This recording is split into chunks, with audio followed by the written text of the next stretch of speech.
What is up, everyone? Welcome to the WAN Show. Wow, that's all the energy I can muster today. Sick. In any other universe where breaking the streak was an option, I think I wouldn't be here today. But let's go. What are your two Both topics? Luke and I almost pulled all-nighters. So we're going to get into why that was and why we're here anyway. What else we got today? Oh, right. TikTok is banned, but no, for real this time. But wait, no, maybe not. You know what? No, you're right. That topic sucks. It's boring. Okay, Mozilla blasts dating apps for dropping their privacy standards. And this is a bigger deal even than it sounds like. I was floored when I was reading through this. Okay, what else we got today? Gamers Escape from Tarkov. It might finally be over. If the cheaters weren't enough, we've got a doozy for you. Also, nice. I don't know what else. Net neutrality might be back. FCC votes to restore Obama era rules repealed under Trump. We're restoring Obama. I mean, you see the pictures. We're the day he started him. his term and the day his term ended. We're gonna restore him, boys. We're gonna put that black hair back. He's gonna look less haunted. Dude's seen some stuff. Oh boy. Just roll the intro. We got this.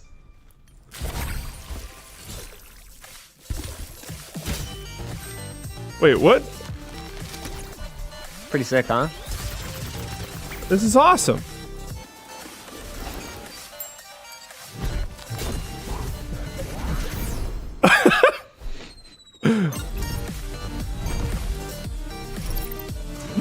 Yeah, dead in the corner. Oh man, that's great. That's awesome. Pretty cool, eh? Did you see that on Reddit? I saw the post, but I never ended up actually watching it. I meant to, but I think I just forgot. Oh my god. So that's pretty great. It's amazing. It's like, it really raises the question, why did we ever bother to try to create our own intros for anything? You know that the LTT 3D one is based on just a random viewer that created that, and then we reached out to them, we had it tweaked, and now I didn't know we use that as well. Wow. Yeah. That's pretty great. Yeah, it's pretty cool. Like, that must have been, correct me if I'm wrong, guys, if you're in the audience and you're going like, oh yeah, that's really simple or something, then by all means let me know. So. But that looked like a freaking ton of work to me. Yeah. Absolutely incredible. We have one of the most, and I'm not just blowing smoke, we have one of the most talented viewer bases out there. When I see stuff like that, it just absolutely blows my mind. So that was super cool. I feel terrible for not knowing the name of the person who submitted it. Do we have that handy, Nate. Dan? Yes, that's by Nate C. Nate. Absolutely killed it. He remade a special version for me without the ending credits so that I could put our sponsors over it. Even supplied the font that was going to be for it. Super awesome. That is so cool. Did we give him money? I don't know. We can follow up if you want. Okay. Yeah. Let's. I'm gonna send a message to Vance, and I'm gonna make sure that some money leaves our bank account. While you do that, you were talking about amazing. We have a very creative community. Escape from Tarkov has a very angry community. Escape from Tarkov developer Battlestate Games has angered fans by releasing a new $250 version of the game. You heard it right. After taxes and fees and everything else, this is like almost 400 Canadian dollars or something like that. I don't remember exactly. But the fees and taxes are pretty brutal as well. It is wildly expensive. Have you not heard of this? No. Yeah, okay. This is why I wanted to include this topic. Dude, I've done nothing but shoot videos and inhale paint fumes this week, so I have no idea what's going on.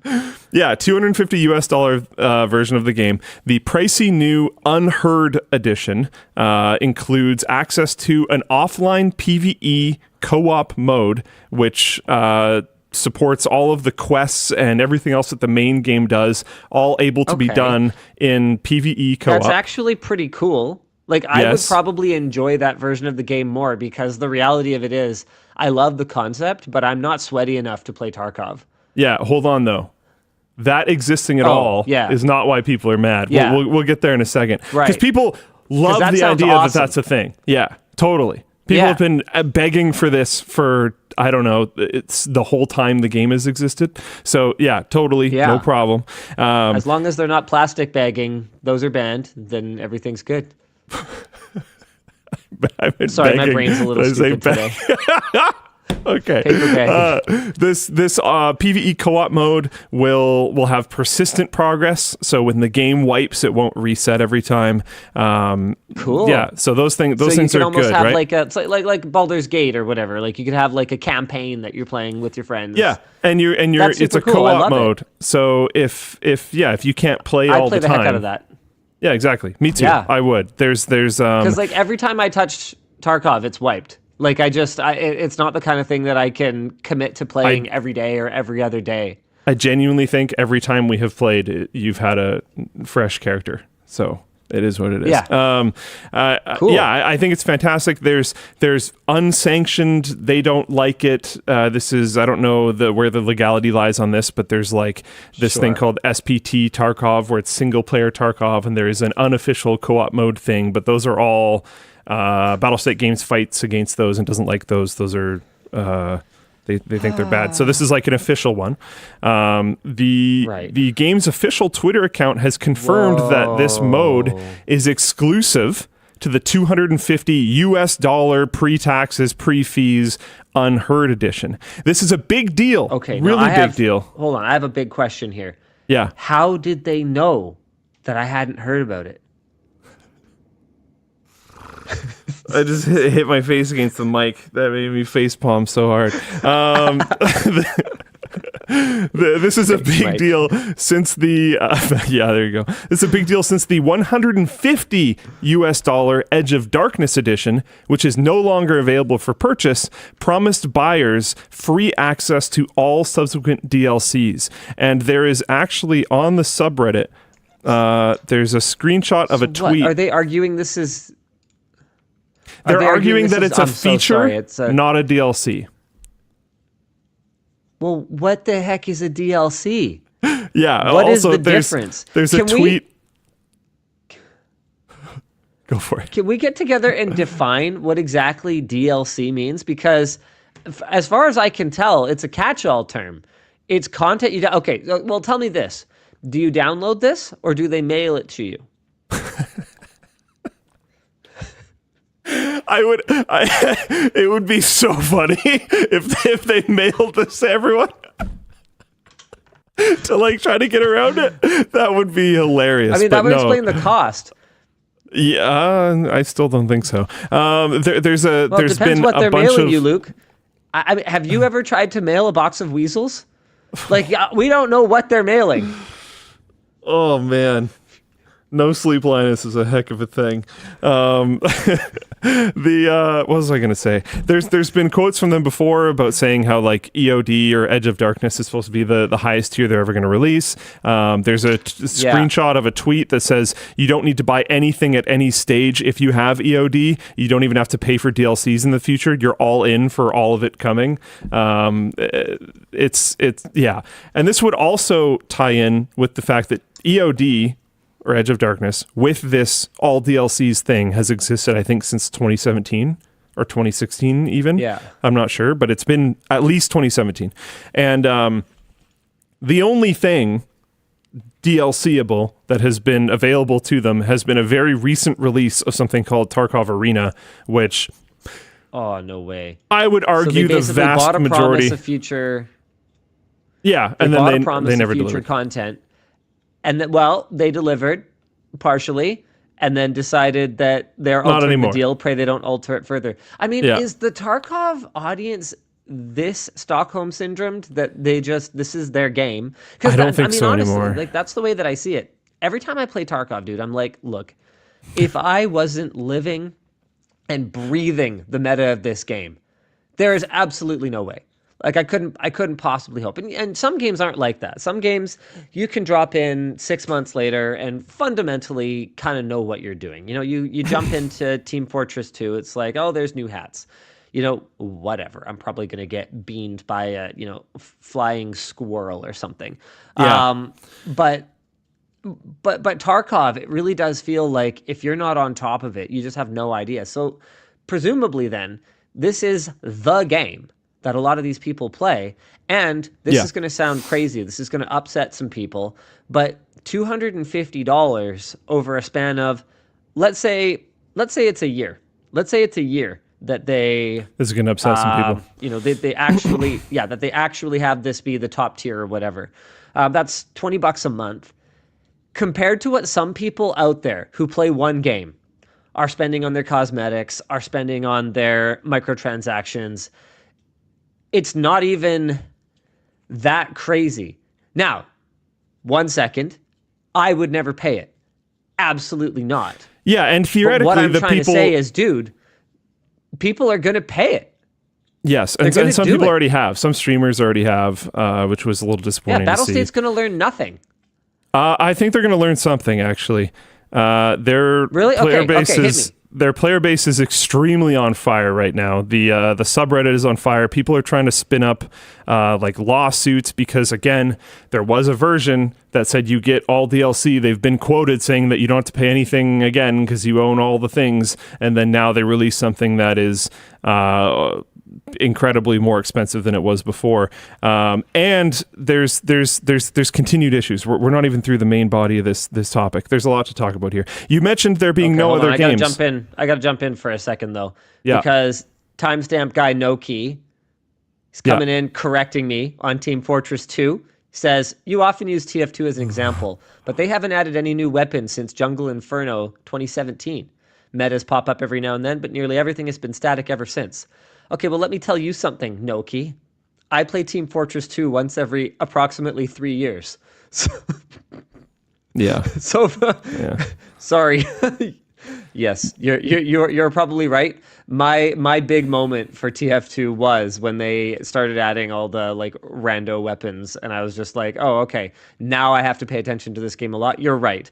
It's not really a huge issue anymore because Valve has kind of moved on to other money-making endeavors, but it was an example back then, and I should have clarified because I should have known that they haven't added any weapons since Jungle Inferno 2017. Thank you very much, Noki. And can we just get a little bit of appreciation for Noki? Those timestamps every week, like an absolute Chad. Yeah. All right. Thank you.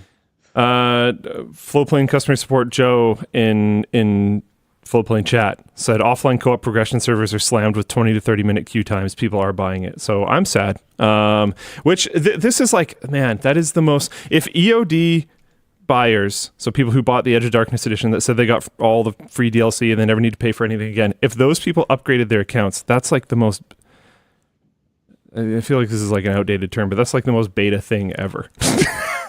They just scammed the hell out of you. Oh, wow. It's going to be you with the hot takes today. Yeah, they just scammed the hell out of you, and you were like, all right, yeah, please take more of my money. You just abused me. Here, let me financially support you further. So, yeah, that's a little weird to me. I don't support that at all. But anyways, moving forward, I'm going to try to get through more of this topic, and then we can discuss. Oh, no, I'm not actually. I'm going to tangent again. You said there's no other games. Funny timing. There's a very recent game now in early access. Is it in early access? No, you can just request it. I think they had a playtest recently or something. I'm not really sure what's going on with this, but Gray Zone Warfare is a game that has it's not the same thing, but it will probably capture a very similar audience. Also, during this, Battlestate Games, I think most notably Nikita, got in a direct argument with another game called Arena Breakout Infinite that they are claiming is a direct ripoff of Tarkov. So maybe there is an alternative for people, but we'll see. Oh my God. I just read the next bullet point. This is unbelievable. In an attempt to fix the situation, Battlestate Games COO Nikita Buyanov took to Reddit to announce, this is great. They're giving Edge of Darkness buyers access to the offline PvE mode. This is less great. For 6 months. Yeah. That is unhinged. Yeah. That's not even the next bullet point, though. There's more. This is a super hardcore game. You die, you lose all your stuff. And this edition of the game is directly, unquestionably pay to win in multiple ways. You've played, so why would you have might a pay to win co-op game, Luke? No. Why would you have a PvE pay to win? The features are in co-op, but also in the main game. So there's things like let me see if I can find. Yeah, here we go. Wait, no, this is update regarding the EoD edition. Man, I hate to generalize, but can gamers grow a backbone a little bit? Yeah. Like the gaming community has to be one of the most whiny communities. But when it comes time to actually just do something, or better yet, not do something, just don't buy it. They can't. And I realize I've probably gone on this rant before, but like, this is just embarrassing. I mean, look, I don't think you're allowed to use the term beta male anymore. Maybe not. I don't know.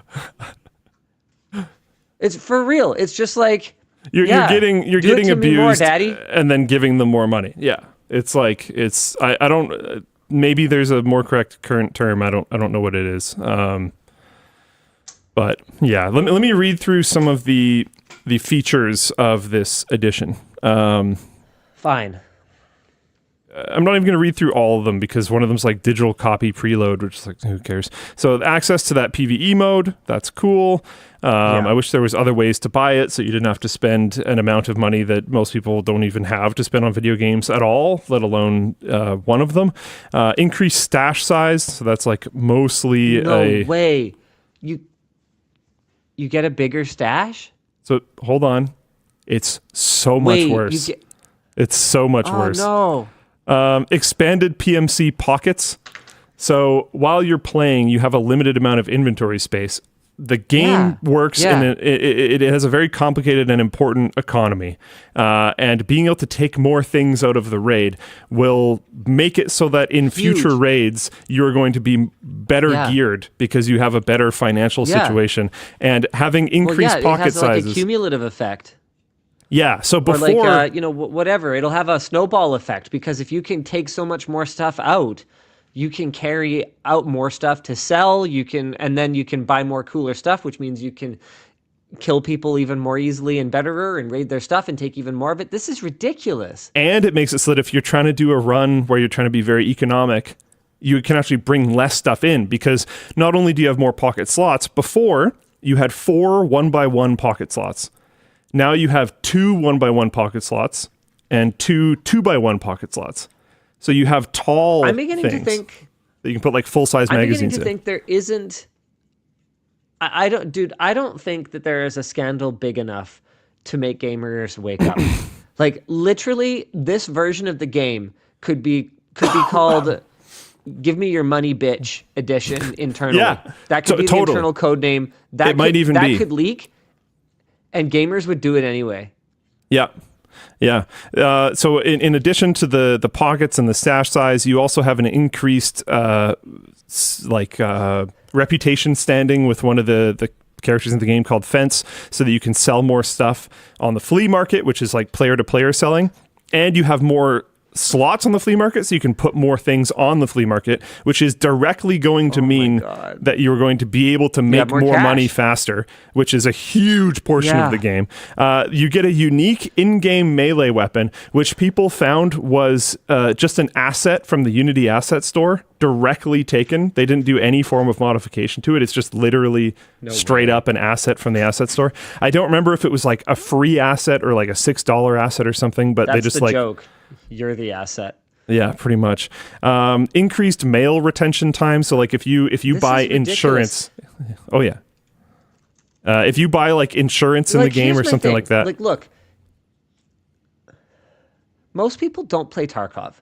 So there's a lot of people watching this that are probably going, I don't understand these why are you guys making things. such a big deal out of this? Yeah. And I get this every time that I talk about something that Apple's doing that is super anti-consumer as well, where you'll have the usual crowd of, well, Linus just hates Apple, just don't buy it. You'll get that sort of that chorus of bad takes where people are missing the big picture here. The big picture is that this is a precedent now. And outrage, we have a limited capacity for outrage, right? We were so outraged, and I know we talk about this one a lot. We were outraged about horse armor in Oblivion. Nowadays, we're basically like, man, this game's great because all their DLC is cosmetic and not balance shifting. You know what? We can maybe allow for that. This skin, this really popular skin, is kind of more camouflaged on this map and that map. You know what? We'll still accept that. You know what? I mean, realistically, you could farm for ammo for that super OP gun, so you don't have to buy ammunition. So I guess that's okay. And I know that slippery slope arguments are not very good arguments, but when you are slipping down the slope, actively tumbling head over heels, like what's going on with this Tarkov situation, where they are taking a game where balance is everything to the experience and messing it up and charging you a bunch of money.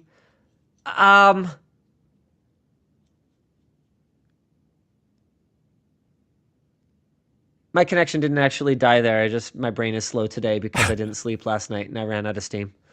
So I thought if I just stop moving, then maybe they'll think that it was the connection. I brought up the trailer and got some like visual representations of some of the pay to win things. So here's your increased stash size. Here's your increased PMC pockets. You can see how these ones are taller, so you can fit full size magazines in your pockets now. That was never possible before. Crazy. So now you could go without attack rig. So you're spending less money on doing future raids. Your character skills are just increased. This was already a weird thing, in my opinion, because people who could play the game for a living would have higher base skills because it would take an obscene amount of hours to level these skills up. And now people that maybe work for a living and then spend money on the game can also have increased skills. And that can directly make it so that if you play exactly the same, the person with the higher skill count could beat you, because some of these things are like you won't bleed as easily, or you're more accurate, or reload faster with guns. You can run for longer. You can carry more stuff. You can jump higher. If your strength is high enough in the game, you can jump onto things that other people can't. Like it's being able to have higher skills is directly pay to win. Right. And then down here, improve starting equipment set, which is less of a big deal in my mind. And then moving forward, a bunch of stuff that doesn't matter as much. Every cool idea that Battlestate Games implements here is something that we will see implemented somewhere else when inevitably gamers just lie down and take it and there's no consequences. So here it is. This is my call for anyone who is actually into Tarkov, because they're the only ones who can set a precedent here, who can say, look, this is too far. Don't play it. Yeah. Like, seriously, set a calendar. I get it. It's your favorite game. That's chill. Set a calendar notification for yourself for 6 months. At least a temporary boycott will send a message. Like, it might not affect their wallet because realistically you already bought the game anyway or whatever. But what it will do is it will cause their concurrent player counts to decline. It will send an actual message that they can actually understand. It will degrade the gaming experience for new people who come in and they're like, this thing is empty. And to be clear, it's not about punishing them. It's about punishing Battlestate Games. It's about like, look, we are your community. We are what makes your game good. Treat us with respect. Act like you deserve respect and you might get some. There, that's it. Yeah. Oh, wow. 6 months. 6 months boycott. Don't play. Whoa. The top... Oh, no. What now? The top Tarkov streamer right now, I believe, is streaming modded single-player Tarkov, which is a little unheard of in my mind. 5,000 viewers are watching this person playing a modded version of the game, which is like super not okay with Tarkov. I was just wondering, I was going to go see like how many streamers are currently playing this. I wouldn't go after streamers that are playing the game. It's really rough when like if your entire income stream is based around like playing this one game, even if the company that runs that game does something deplorable, it's rough to kind of fully pull out. But maybe encourage people to try out alternatives like Gray Zone Warfare, or potentially, it's not out yet and I know nothing about the game at all, but Arena Breakout Infinite, alternate games that are in somewhat of a similar style that you think they might like and their audiences might also like. But I wouldn't go around, don't go around like harassing streamers for playing it. But yeah. Rough. I was already done because their response to the whole cheater situation was a giant nothing burger. And I'm not down to play a game like this with a bunch of cheaters. And then when I first heard this announced, I didn't see the price tag. And I saw the co-op PvE mode, and I was so stoked because I was like, we're back. This game is super sick. It's not going to wipe. I can play with like Linus or Joe or whoever else. There's a bunch of different people that I play with. It'll be fun. We don't have to deal with any of that kind of stuff. And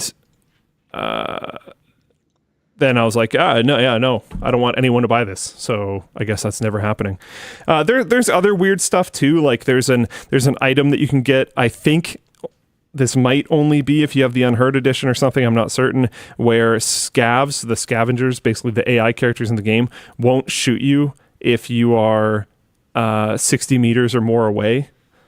But like only if you have this version. So it's like it's super pay to win. I don't think anyone that like enjoyed the hardcore realism nature of Tarkov should honestly play anymore. I think this entirely broke the game, but it is up to you guys. Make your own decisions. Moving on though, next topic. Yep, we're gonna see what happens. Apparently that streamer got permission to stream that version of the game. Really? From Battle State? Apparently. What? Apparently. That's what Floatplane chat is saying. Unprecedented times. Anyway, we can move on to our next topic. They said they wouldn't DMCA him. I mean... Cool? That's weird. I don't know what that means. Okay. But anyways. Do you want to talk about Mozilla blasting dating apps? This one's really interesting to me. Yeah, according to I'm super into the dating apps. Yeah, we're both very active in this realm. According to a recent report with Mozilla, dating apps are growing increasingly aggressive and invasive when it comes to collecting users' personal information, having declined significantly since the last time Mozilla reviewed their privacy practices in 2021. Around 80% of the apps reviewed share or sell personal information and do not guarantee users' right to delete their data. Most apps requires users to opt out of precision geolocation tracking and do not appear to adequately protect the data that they collect. At least one Catholic group was able to out a priest after buying Grindr, Scruff, and OkCupid user data. Grindr is also facing a class action lawsuit alleging that it unlawfully shared UK users' HIV status with vendors, something which Grindr admitted to doing, though it denies doing so for commercial purposes. What? You just did it because you thought it would be fun? Like, what? Due to the nature of dating apps, much of this information can be incredibly personal and revealing, including religious affiliations, political beliefs, and sexual history. These companies also automatically aggregate information from users' devices, social media, third parties, and the metadata of uploaded content like photos. Match Group, who own over 40 dating apps, including Tinder, Hinge, Match, and OkCupid, say that private DMs are scanned by automated tools and may be reviewed by human agents if the bot flags potential illegal or unsafe behavior. However, DMs are also reviewed in order to evaluate, train, and improve their automated tools. Okay, this one blew my mind because basically... if they left it at the beginning, if they left it at, okay, there's something potentially unsafe here, it has to be reviewed by a moderator. You know what? I kind of get that because inherent to a dating app, you're going to have monstrous things happening. You're going to have human trafficking potentially, you know, like you. Oh, yeah. These platforms do have to be moderated to at least some degree. Yeah. However, saying, look, we can review basically anything we want for the purpose of evaluating, training, and improving our automated tools, that's basically saying, yeah, it's like selling you a camera. That's like, yeah, I'll just tune into it whenever I feel like it. Cool. Like I haven't used a dating app before, so I'm gonna sound potentially kind of out of touch here, but I don't imagine that this is clear to the user when they sign up for this thing. Like, guys, let me know. I seriously doubt Are you it. on one of these platforms? And was it clear that they might be, collecting and sharing your sexual history and, any infections you might have, or, man, like reading your DMs? Yo, like what? I've heard tell that some of the younger generations are trying to go back to more archaic versions of dating, skipping the whole dating app thing, which I think is fantastic. Very good job. Keep going. Wow. It's buried in the TOS, I'm sure. So these apps a lot have of people also are not saying. These apps have also become significantly more gamified and addictive, in part to cope with declining revenues and market share. As millennials have gotten older and settled down, Gen Z users have become the largest population of singles. However, they are typically less interested in hookups and casual dating than previous generations. Did I just get slut-shamed? I think so. I think our whole generation did. Which, sounds probably about accurate. You know what? Free love, man. Yeah, man. Yeah. The discussion question, is there an inherent problem having platforms involved in something as intimate as personal dating? I don't think it has to be. But it looks like it obviously is. If you respect user data, then no, it shouldn't be a problem. If you just make it so that you can't read DMs unless you're like basically. This delay is brutal. Yeah, I don't know why it's so delayed. You're not that far away, but I'm noticing the same thing. Yeah. If it would be nice if they couldn't read any DMs unless one of the users involved flagged the conversation. That would make sense to me. In Floatplane chat says, when I was at this place, we had a presentation by Tinder execs on data usage and getting to profitability, and it was a very creepy conversation. Yeah, I bet. I don't doubt that.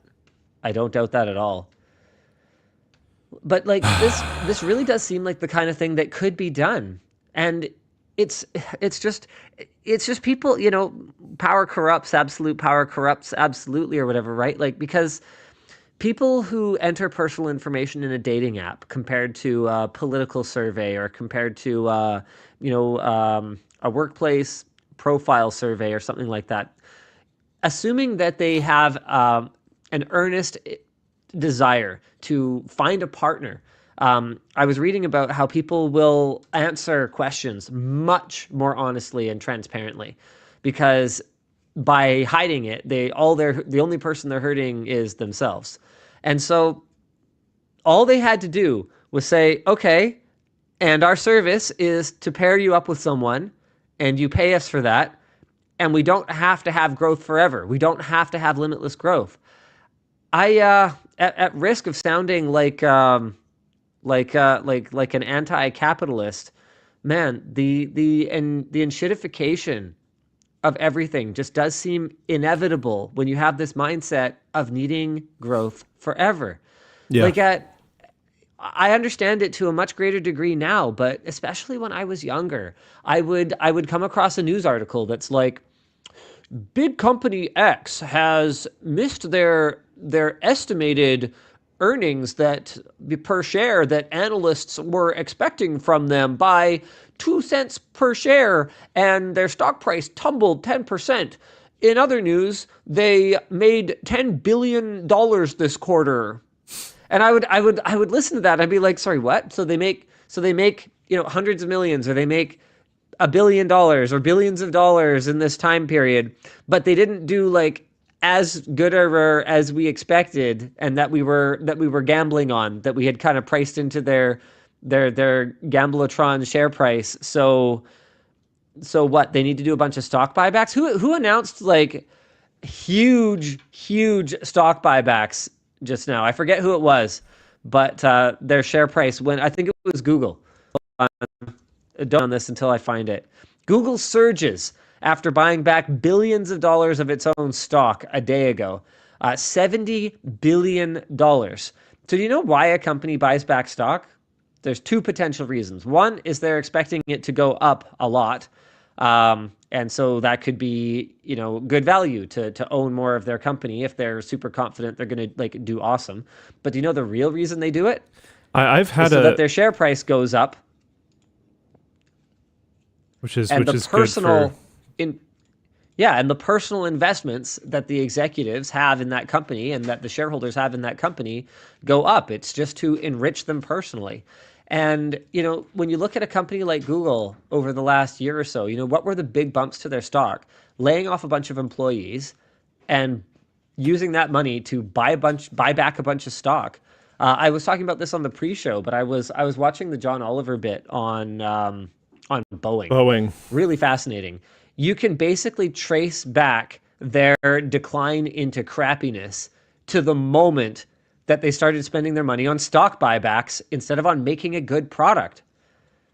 Why don't we have systems? Why don't companies implement systems that punish terrible, terrible long-term thinking? I don't understand it, guys. Yeah.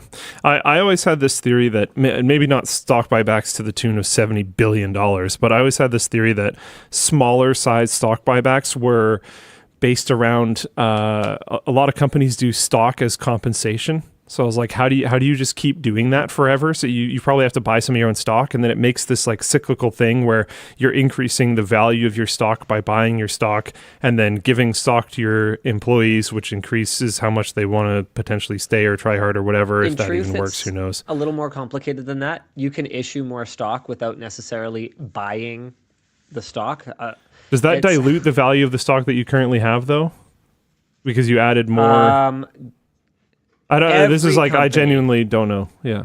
Yeah. Every company works a little bit differently. Okay. If Yvonne Umbrella Corporation group of companies had some kind of stock program, I personally I would feel that we should take a Bitcoin-like approach, where not necessarily that you use GPUs or ASICs to mint more of the stock. I just like the stocks. That's why I buy all these GPUs. No.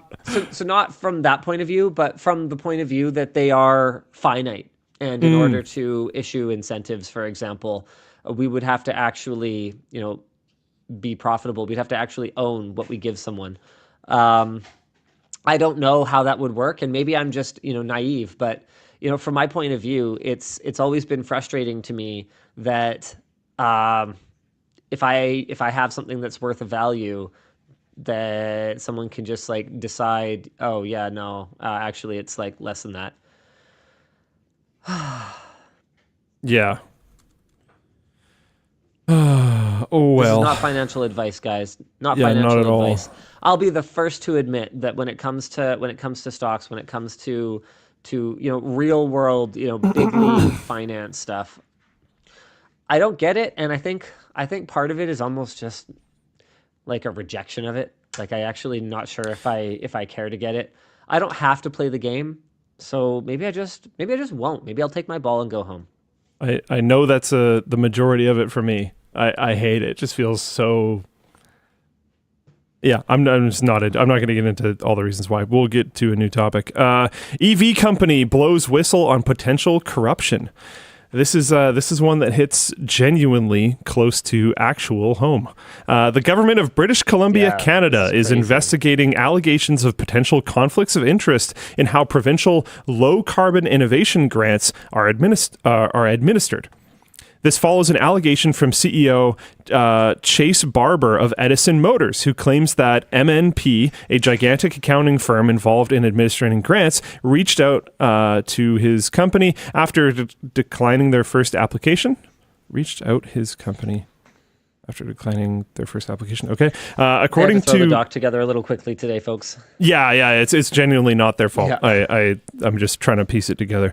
By the way, just quick shout out Edison Motors. These guys are doing absolutely incredible work. If anyone from Edison is watching right now, we would love to do a video together. That would be sick. I think actually Alex from our team may be in touch, but just want to indicate my super willingness to come over there and check out what you guys are doing, because it's outstanding. It looks absolutely incredible.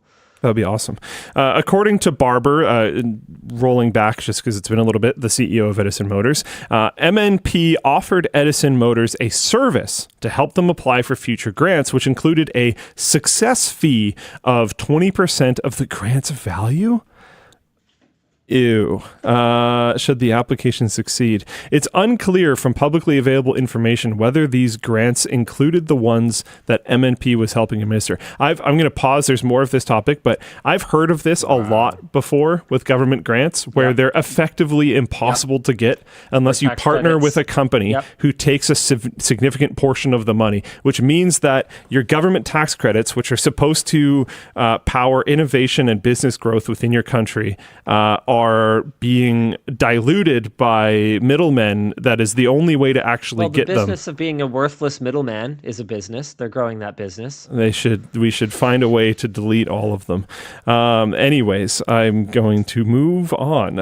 Barber says that he raised concerns with the energy ministry in person and shortly after his company was disinvited from a promotional event by a government-funded lobby group for vehicle electrification. Edison Motors is the only company in the province that manufactures heavy-duty electric trucks. MNP and they're threatened, sick, by the way, and they're actually like genuinely very, very cool. MNP has threatened to sue Edison Motors, which is a small privately owned company. According to Barber, the company can't afford a legal battle with $1 billion company. Neither could like most people, so I don't blame them. Barber, and stated that he personally lives with his parents because, as far as my understanding goes, he has invested like everything he can into the company, which is the like driven, dedicated. That's what we should be trying to encourage. Dude. Yes. That's what we should want out of entrepreneurs, is people Edison Motors doing everything that it takes to kill it, and we should be supporting that. They've been pushing limits of technology. They've been pushing limits of quality. They've been doing all these things that we British Columbia should be very proud of this company and be trying to prop them up, not trying to step on their neck. So this is very frustrating. We've got a couple discussion questions. Even if MNP hasn't technically done anything wrong, shouldn't Edison Motors be allowed to raise concerns without the threat of a company-crushing lawsuit? Yeah. Absolutely. I mean, you should be able to raise concerns about anything ever. And the worst case scenario should be, hey, we've investigated your concerns and we don't agree with them. Like, you can't be punished I mean, honestly, though, there's so many things that are like this. I mean, the U.S. is finally growing a spine about the whole realtor thing, how difficult it is to sell a home without a realtor, and how those fees have absolutely ballooned in recent decades to the point where the simple job of being a sales rep and helping you list your house and fill out some paperwork has turned people into these multi-gazillionaires. And to be clear, I'm not down on anyone who's busting their butt as a realtor. I understand that it's one of there those is skill jobs, sets there, like being a Twitch streamer. Yeah, where the 1% that are crushing it are sort of overrepresented in our perception, but actually most of them are struggling to sell a house, whereas those few that are succeeding have, a team of people working for them, and they're basically just parasitically taking money from them. I get that, but also just the business of being a middleman should be fine, but it shouldn't be this lucrative. And you know what, Luke? I don't want to get too much into it, but we've, as a company, had experiences that strike me as not that dissimilar to this. Oh, yeah. I've directly been involved with some of them. Yeah. And none of this should be necessary. You should be able to fill out the paperwork the right way and submit your application according to the process that is on your government's website, and it should be processed in priority sequence. and then it should be dealt with. Okay, you know what? Fine, I'm saying it. Yvonne is still chasing some kind of credit that we've been due since 2018. Like, what? I'm sure if we knew someone, that wouldn't be the case. And the biggest problem with that, because like if you're hearing this, yes, that's a very, very, very, very, very long delay. That is pretty ridiculous. It's 2024 now. That's 6 years. The biggest impact of that to me is not something that we necessarily even felt that much, which is if you're not as... that was when we needed the money. Exactly. We're still here 6 years later. We needed it then. Yes, if you're a smaller startup company, you need everything you can possibly get because you don't have a lot of assets yet. You don't have a significant amount of cash flow yet, probably. All these other things. You need that capital to be able to keep progressing. So by holding it for this long and making it so hard to get, what you're really doing is only enabling large companies to be able to get this money, which in a lot of cases they probably didn't even really need. It might benefit them. They might be able to do a little bit more from it, but they probably didn't need it.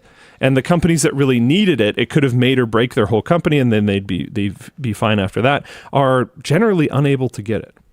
So very frustrating. So shout out Edison Motors. Yeah. These guys are doing super cool stuff. We'd love to collab with them and see if we can get them some much needed attention and see if we can drive some business their way. Honestly, what I suspect is that their bottleneck, because the product is super cool, what I suspect is that their bottleneck is more just capital, which is probably why this is so frustrating for them. I'm speculating right now, but when your tech is that cool, I suspect it's production capacity that's holding them back right now, not having a cool product. My grandpa used to work in financing for semi-trucks. These things are expensive. I'm sure a new company trying to get into the space isn't going to be able to produce a enormous amount of them all the time. There's a lot of cost involved. So, yeah. Sponsor time? All right. Do you want me to hit these? Ooh. Yeah, let's do that, but we've got a bit of a scary merch update. Are we supposed to do merch messages? Sorry, we'll get those after sponsors, I think. Okay, let's do it. Luke's going to do it today because my brain is bad. Yeah. Okay. AG1, starting with AG1. Spring has arrived. Just like all the beautiful nature out there, your body is thirsty for some nutrients. So wake up with the bees and the trees with a scoop of AG1. It's an all-in-one supplement that has 75 different vitamins, minerals, and antioxidants. Their team is always trying to find better ways to source, test, and find the best quality ingredients available. AG1 tests for hundreds of contaminants and banned substances, which is much better than the supplement industry's average of 10. It really is as easy as one scoop a day instead of purchasing all the different vitamins separately. I'll say my own name. Luke, Dennis, Maria, and a few other members here at LMG have tried or even use AG1 daily, whether it's because they wanted to stop cutting corners after a diet change or use as a little boost before hitting the gym in the morning. AG1 just made sense. You can try AG1 for free and get a 1-year supply of vitamin D3 plus K2 and 5 free AG1 travel packs with your first subscription at drinkag1.com/WAN Show. Check them out in the link below. Also, we have the Ridge. Is your partner not compatible with you? I think we have a theme today. Get rid of them? What is this? Ridge has something more compatible for you. Their new MagSafe compatible wallets. And then I'm supposed to show how this works? Okay. Oh, I'm supposed to go to, I don't think I actually have one for this. How do I fix this? Just do LukeCam. LukeCam 3 overlay. There we go. I have a phone. I have a Ridge wallet. I combine. Whoa. I have a phone and Ridge wallet, and it sticks to it. This is an old meme. Wow. Hey, yeah, I wasn't even doing that intentionally, but that is I have a pineapple and an Apple Pen or something? Something like that, yeah. Yeah, sure. I don't remember how it goes. There's an adapter, too? There's an adapter? Yeah. Okay, so if you don't have an iPhone. There's some 3M tape on the back. I'm assuming you just peel this off, stick it onto whatever phone you have, and then voila. Sick. It is now stuck. Okay, moving on. They use strong magnets embedded into the wallet to securely attach to the... bro. gonna need more than that. They use strong magnets embedded into the wallet to securely attach to the back of any MagSafe compatible iPhone. And for a stronger hold, why not try using their strengthening tray? Not much of an iPhone person, the adhesive on the back of the tray will allow you to attach your wallet to any device. They are built from premium materials like aluminum to last you a lifetime or even maybe two. Just like their other wallets, they're RFID blocking. Plus, they have new Ridge iPhone cases, which are available in Kevlar or full grain leather. They are compatible with MagSafe and wireless charging. So check out the Ridge MagSafe lineup today in the description. And last but not least, we have Acronis. According to a study by Cybersecurity Ventures, a cyber attack took place every 39 seconds last year. And also, very much, trust me, being hacked is not super fun. Acronis, our sponsor, brings you advanced protection from all threats out there. Acronis is a complete integrated cybersecurity and data protection tool for managed service providers and IT teams, and even for your home protection. With their easy-to-use platform, you can monitor, manage, and back up files, but not just files. They also continuously back up changes. It's like having an undo button for everything. And recovering any lost data is a simple click away. Plus, you can see all potential attacks under the Incidents tab. Then, you can assign the incident to colleagues to start investigations. The AV test certification under macOS In AV test certification under macOS, Acronis detected 100% of malware and had 0 false positives. Stay protected with Acronis and screw all that malware. Check them out in the description. That one is all right, missing. Cool. Thanks, Luke. No that problem. was a good sponsor read. I have Good some job. big news. Mr. Matt from our procurement team says, "Hey Dan, want to tell Linus we're getting ready to go with Edison Motors? We're waiting on the weather to get better before going up the Coquihalla Highway and going to check them out. Super excited. Let's go. I love their shorts. That's great. Yeah, that's how I found them too, actually. Yeah, super cool. Yeah. I didn't know they were from here originally, and that's amazing. Yeah. Yep. Yeah.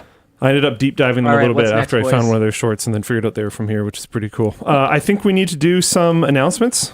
Do we have, is there store stuff or anything? Yes. Merch, yeah. Yeah, we do. We have a date for the screwdriver bit set pricing increase. Oh, good Lord. Okay, I warned you guys about this a little while ago, but there's not much more warning here. They're going up starting Monday, April 29th.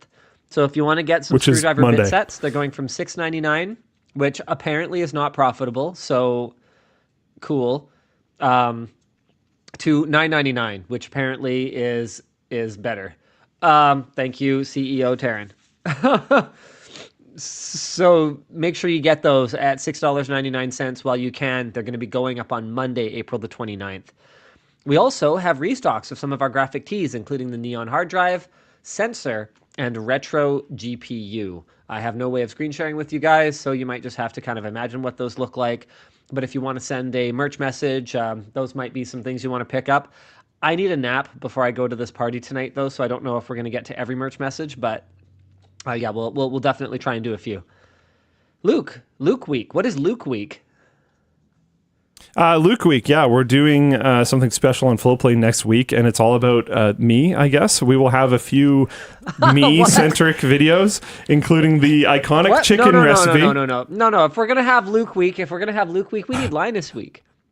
Yeah. And I understand your argument. Every week is Linus Week, and you know what? That's fair, but I think we can all agree there's no such thing as too much Linus Week. So, no, I think we should. Is it actually? No, I'm totally kidding. It's just funny that after all these years, we have Luke Week. All you had to wait was 10 and a half years. On a platform that he's in charge of. Hey, whoa. So the whole idea is... He was the inventor. He was the inventor of Brandon Appreciation Day. And it's taken him all these years to get his own Appreciation Week. It's not an appreciation week. My goodness. There's going to be other people as well. It's not just me. I didn't choose that it was me that started this. I don't know. I knew your ego was going to... Oh my goodness. It was going to take off at some point. I was asked and I just didn't say no. Took long You've enough. got one chicken recipe, okay? You're not a god. Yeah, so there's a video. Okay, tell us what you're doing. Tell us what you're doing. There's a video where I cook and talk about the chicken recipe, and I get Artie to try it.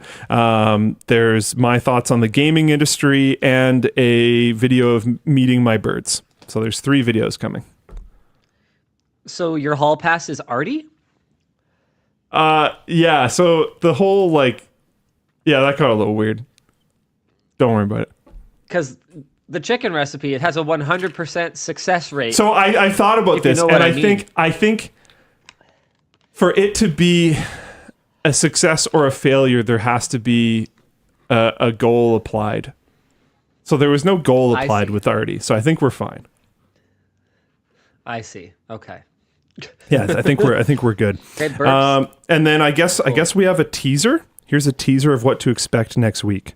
So Dan, can you play audio from my screen? Yes, if you want to go. I'm there. I'm not getting any audio from you. Oh, it's not playing yet. Here we go. There we go. Audio. Approach the desk at the risk. Okay, hold on. Oh, is it not working? Here is 2002. I approached the desk at the rental store with a freshly minted copy of the Elder Scrolls 3 Morrowind. After handing over my change and scurrying home, I proceed to play for roughly 24 hours straight, more captivated by this finely crafted world than anything I had seen in my entire 11 and a half years of life. You got me.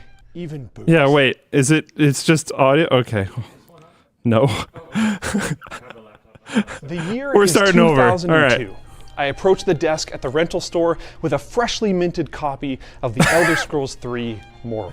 Flawless. After handing over my change and scurrying home, I proceed to play for roughly 24 hours straight, more captivated by this finely crafted world than anything I had seen in my entire 11 and a half years of life. Even boobs.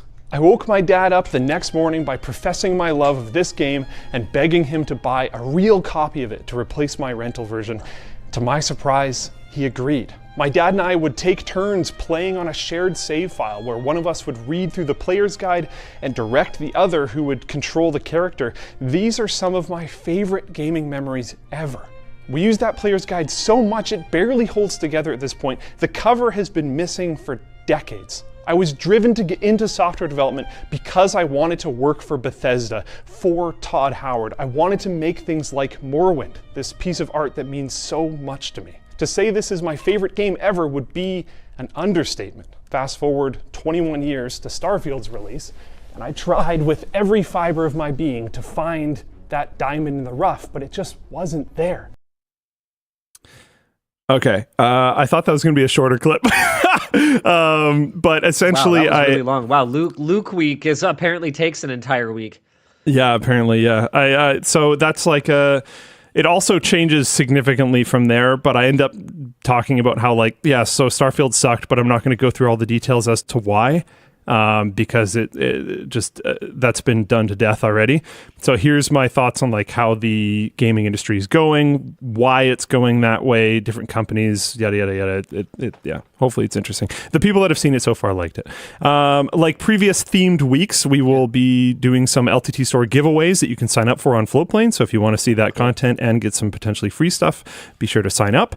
And if you want to see what else Floatplane has, if you're not on Floatplane for whatever reason, we're also releasing the car break-in prank for 48 hours on LMG Clips, and it's live now. Did they know the show was starting at 1 p.m.? Is it actually live now? Dude, we've been driving a lot of subscriptions on Floatplane lately. Yeah, it is live now. It went up 35 minutes ago. We're back pretty close to cracking 3,500. There's apparently extras. Oh, there's extras for the Linus Tries Influencer Drinks video now. Nice. 35,000, sorry. Yeah, I was just bugging you. Yeah. Floatplane's been rocking it lately. Yeah, the exclusives have just been so sick. Talking a bit more about the Humble PC. That one just went up 2 days ago. Yeah, there's so much. The 90-day Scorpion Chair Challenge video is finally up. That went up 2 days ago as well. Oh, was it Elijah Week? There's like 3 Elijah exclusives in a row. Either that or the social team has just figured out that guy is solid meme gold anytime you point a camera at him. Yeah, I don't think it actually was, but I think it just, became that anyways, which is great. But yeah, check that out. Hopefully you guys enjoy it. Let us know how it goes. And that's it. Oh, LTT Forum folding update. Our team is once again participating in the BOINC Pentathlon, which runs from May 5th to 19th. We strongly encourage anyone interested to participate. The LTT team placed 3rd overall last year, which was easily our best so far. Participation is typically quite low since BOINC is a bit more complex than folding at home, but people are willing to help out if you want to learn. So check out more information on the forum, which is, there's a URL for it, but if you just look up the LTT forum and BOINC Pentathlon 2024, topic made by one of our very own moderators, Lead Eater, you'll find it, and it'll be good, and you can do stuff. Yeah.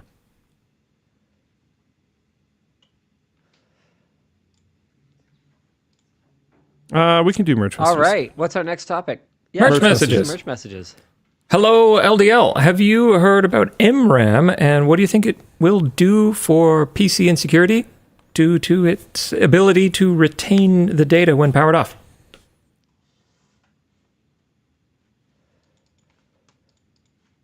Returning the, I haven't actually particularly heard of this, but retaining the data when powered off could be potentially kind of bad. There was tactics in the past where you would, I don't remember, was it like liquid nitrogen or something? But you would cool RAM down to very, very, very low temperatures, and then swap what system it was in, and then you could pull information out of it. That was a very interesting. And you could pull potentially really bad information, like if there was a, in some cases, plain text essentially storage of critical system information or user inputs. Yeah. Yeah. Now, is it super realistic for people to be able to get into a computer and like super freeze its RAM and transfer it over to another computer? I don't know. But it was a really cool thing. And if that is now able to be done without the difficulties of cooling and whatnot, that could be a little sketch. But yeah. Oh, one sec here. There we go. Sorry, I don't have my double tabs. I was in the middle of responding to another one. Hi, LLD from France. I want to buy a cap since the first announcement, but I think the logo is too big. How do you choose where to place a logo, and have you considered a free ad version for a higher price?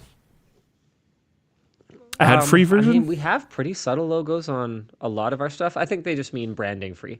No. Free ad. Oh. Like giant logo. For a higher price? Yeah, maybe they do mean ad-free.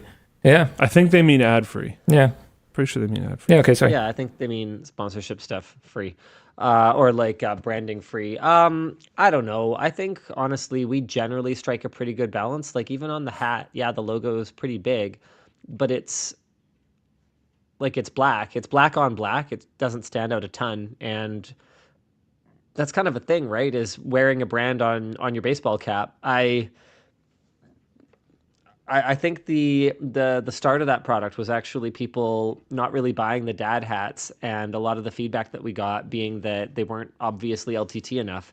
So I think this is just one of those things where you're not going to be able to please everybody. I really like the new hats.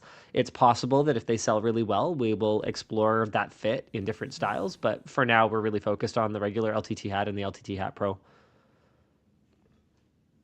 Yeah, fair enough. Okay, and last one for this section. Howdy guys, curious your take on the EPA regulations causing automakers to make changes that may negatively impact reliability.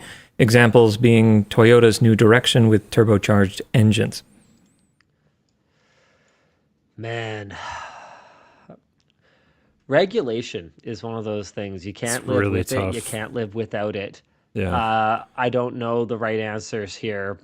Sometimes it's really obvious, like, hey, you actually cannot discriminate against your customer. As stupid as they look, those broadband nutritional facts things in the States make a ton of sense given how predatory that industry has been in the past. But it's obvious that sometimes we end up with regulation that ends up harming consumers rather than helping. Man, I was reading about another car one that was to do with all electric targets or something like that, and it was looking pretty ridiculous too. To be clear, I'm pro, sustainable energy or whatever, but just signing a law and saying, okay, go innovate. Good luck, everybody, is not the move. Yeah. Yeah, I don't think I have a lot to add there. It just sucks. Like, planned obsolescence is a terrible thing, and making things like almost intentionally unreliable is bad. But at the same time, you don't want to stifle a company from being able to make like a bleeding edge version of something or an ultra high performance version of something that just has to lose some of its reliability in order to push those limits. So, I don't know. I just became aware of a controversy. Apparently, the edit of our Linus Tries Influencer Foods pushes pretty aggressively to the Floatplane exclusive, where I try more of them. I haven't watched the video, unfortunately. I do review every LTT, but I don't review every short circuit. But people seem pretty upset. And basically, you know what? I'm tired of just taking responsibility for everything. I didn't see this. So, yeah, I will message the appropriate people internally, and we'll try and find a better balance. Hopefully, we can put this behind us. Is it that bad? I haven't seen it. Have you actually watched it? I'm not sure. Yeah. Okay. All right. This video was a 16-minute ad for Floatplane. I don't know. Again, I haven't watched it, but you also got 16 minutes unlikely. of content. Yeah, that seems highly unlikely. Were you ripped off? I don't. This felt deceiving.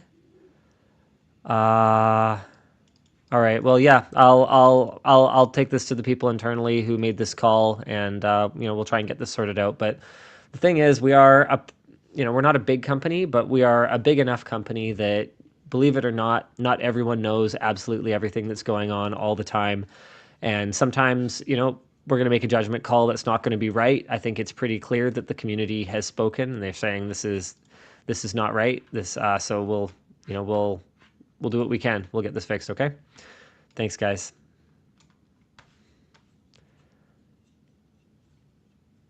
No more merch messages. Okay. Linus, stop with the rational explanations. I want to be angry. Check out the Escape from Tarkov Reddit. There's lots of anger there. So much salt. If you got something, I got a sodium deficiency. Yeah, you got head straight there. You're good. You'll be taken care of entirely. Nintendo issues takedowns over Gary's mod content. Following community members noticing that Nintendo-related fan content was being removed from Gary's mod, Gary Newman has confirmed that Face Punch has received a takedown notice from Nintendo.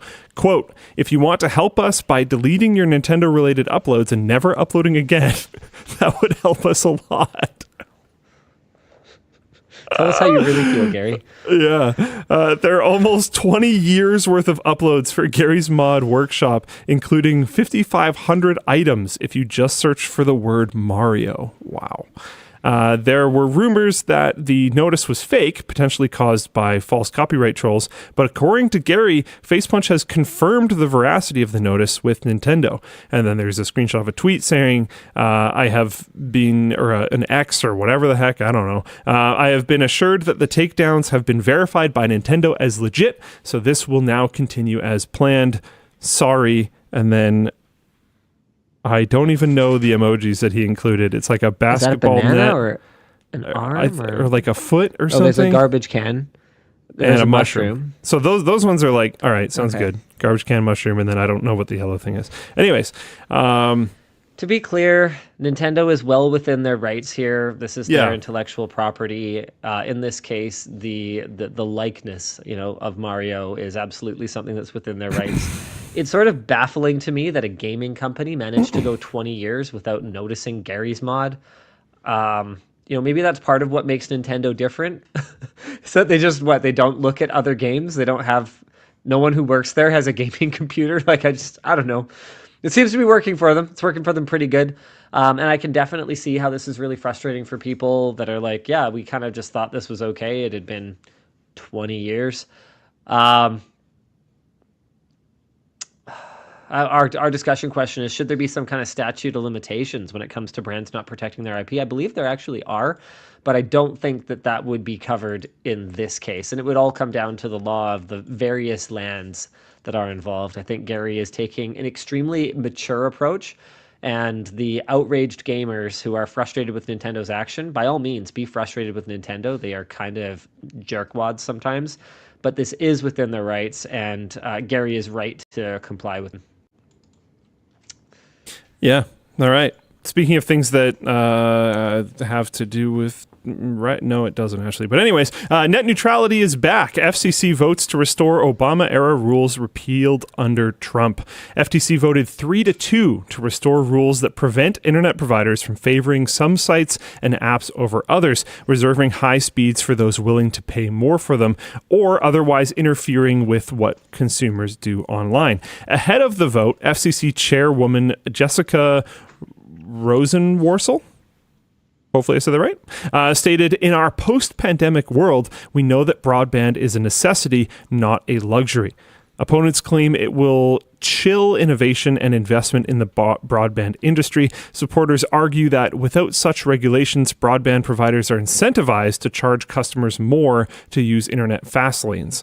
The full 400-page draft order has not yet been publicly released. I will say I don't think I heard of a ton of things happening as a result of the repeal of these rules, but I think I'm pretty happy that they might be coming back. So, yeah. Yeah, this is great. There's a few other really important ones that I want to make sure that we hit here. Like, this is actually kind of a big week for news.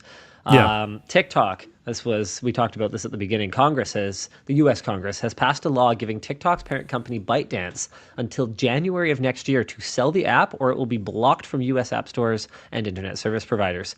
Is this what it would take for iPhone users to finally say, hey, we need to be able to sideload? Is this what it would take to make the iPhone uncool with Gen Zs and Gen Alphas if you couldn't put TikTok on it because there's no way to sideload an app and TikTok isn't in the App Store? Anyway, this forced divestment was passed as part of a large foreign aid package targeted at Ukraine, Israel, and Taiwan. ByteDance has promised to fight the legislation in court, calling it an unconstitutional infringement on American users' free speech rights. Sources inside the company have told Reuters that ByteDance leadership would rather TikTok shut down than sell it. I honestly can kind of see that. It's like, this is my ball. I'm going to play with it, or I'm going home, or take it with me. A major reason lawmakers gave for the decision to force ByteDance to divest from TikTok is the lack of a barrier between the Chinese government and Chinese companies. National security and privacy experts have expressed concern, both that the app could be used to access sensitive user information and that its algorithm could be used to manipulate public opinion about the CCP. I guess what I'm asking is, why aren't you forcing Facebook to sell to who even? I don't know.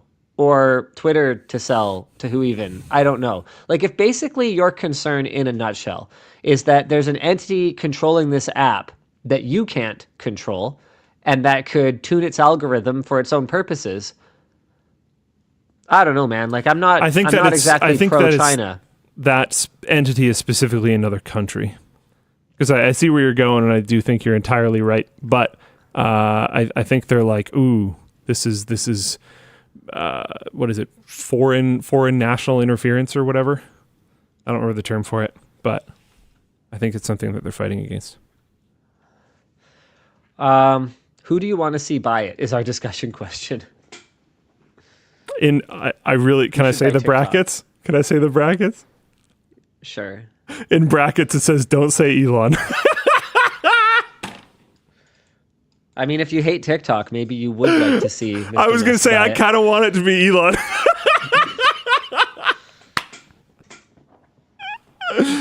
Oh, man. I think the part of me that just like loves to see things burn sometimes, just, why not? It is entertaining. It's another thing that I don't like or use. So, like, whatever. I don't know. Speaking of government, the state of California would like to know your location and also your velocity. California Senator Scott Wiener, I'm sure it's not pronounced quite like that. Weiner. I love it. Initially proposed a bill that would place speed limiters in passenger vehicles to physically... Oh, no, this was the thing I was talking about earlier. Okay, yeah. That would prevent them from going more than 10 miles an hour over the speed limit starting in 2027. Actually, what? However, this has recently been revised to just using visual and audio signals to alert drivers of their speed. Unheard also amended the bill to clarify that drivers would receive one warning each time they go over the speed threshold rather than a constant warning. This version of the bill has passed the Senate Transportation Committee along party lines. The bill is backed by the National Transportation Safety Board, which has pushed for speed limiting systems since 2012, and the National Highway Traffic Safety Administration has documented a sharp increase in traffic fatalities nationwide, including in major Californian cities. It should be noted that these speed limit warning systems are not new and are actually set to be mandatory in all new vehicles in the EU starting in July. Man, new cars are going to be on the struggle bus pretty quick, Styles, here. Yeah. Because that's what I was sitting here thinking. Like, it says would place speed limiters in passenger vehicles. They mean just new ones, right? You don't have to like retrofit your car to have a speed limiter in it. Yeah. So I mean, given that even seatbelts, you don't have to have them if your vehicle's old enough, I doubt that we're going to see speed limiters retroactively fitted into cars. But yeah, I mean, who knows, right? So in this case, then the used car market is just going to be so, like, you're going to have used cars from other states being shipped to California because people are going to want to buy older used cars. Or I wonder if you could even get just any new car, but from out of state. Like our car dealerships along the outside, but along the Californian border are going to be like super popular because you can get non-California law compliant cars and then like just, bring them into California. I don't know. I don't know how those laws would work. I don't know American stuff, but yeah. EK Wacky. has given a statement on the allegations that they failed to pay suppliers, employees, and contractors for multiple months. CEO and founder Edvard Koenig has released a statement apologizing both for the hardship caused by lack of timely payment and lack of adequate communication. He took over as CEO in February and claims to have already addressed several issues, but acknowledged there is still a long way to go. You know what's funny is this is round 2 of this. Did you know that? No. Yeah. Edvard stepped down as CEO once, like 10 or 12 years ago. I can't remember exactly when. EK basically went to crap, and then he stepped back in and restored it to its former glory and better. And then I didn't even know that he was out again, but it seems like something about EK water blocks runs best when Edvard Koenig, Mr. EK, is at the helm. Koenig claims that EK is committed to fulfilling its financial obligations and regaining community trust. I mean, our discussion question here is a really big one. Why did it take so long to communicate the new plan? Like, that's something that he doesn't have an excuse for, because if he's been CEO for 2 months, that would have been the time to communicate better. Like we said in the video that featured a bunch of EK parts, though, we are hopeful that they will get themselves out of this, because you know what? I love the product. It's a great product, and I want to see them succeed. But obviously, that success can't come at the cost of their employees and their contractors, right? It can't come on their backs. So, good luck, EK. Godspeed. Yeah. What else 100%. We got? I don't really care about that one. Is it the Cybertruck one? Nope. It's the LeBron James Qualcomm? tattoo one. Yeah. Okay, where is this? This is pretty cool. Their naming conventions for their new chips are really stupid. You've got Snapdragon X Elite, but like with less clockers. Snapdragon so the X name Elite, is... but with what? But with what is even the difference for this one? What am I even looking at here? It just has a different part number for no apparent reason. It doesn't do dual core boost, Plus. I think. I think there's no dual core boost. Why is... Oh, that's right. And then why is plus less? Qualcomm has said that gaming on these chips will just work with the X series of SoCs, no porting required, and this was apparently achieved through a Rosetta 2 style translation layer. It seems they're positioning these chips to be an alternative to AMD's mobile Radeons and mobile Ryzens and Intel's Ultra lineup. They've been showing off their Snapdragon X Elite primarily in laptops and claim it can work with discrete GPUs. Okay, that's pretty cool. So having the ability to put an NVIDIA GPU on this thing and just use it as a CPU is it just kind of blows my mind. I don't know why. Semiaccurate.com talked with unnamed OEMs that claim the Qualcomm benchmarks are faked, though, up to 50% higher than what the OEMs can reproduce with the same X Plus chip. Qualcomm has claimed that the weaker X Plus can deliver 28% better performance in Cinebench 2024 than Intel's Ultra 7 155H at the same power consumption. And it looks like there's a few more nodes here, but what this is going to boil down to is show me the money. Let's see what you guys have actually got going on here. Enough talk. I'm pretty excited to check these out, though. This could be the Apple Silicon moment for Windows PCs. I wouldn't mind better battery life. That would be okay. Yeah, we could use it. Who thought naming 4 products only 2 different names was cool? I don't mind the Plus that much. I think the problem that makes it weird is the placing that it has in this chart, because Elite sounds better than Plus. Yeah. So if Plus was just first and then Elite came after, it'd be fine. Yeah, exactly. I guess what's just Snapdragon what is Plus? X? Plus what? Yeah. Yeah, but there isn't one of those. Yeah, that's fair. 3 of them just being called Snapdragon X Elite is definitely the whole problem. Oh well.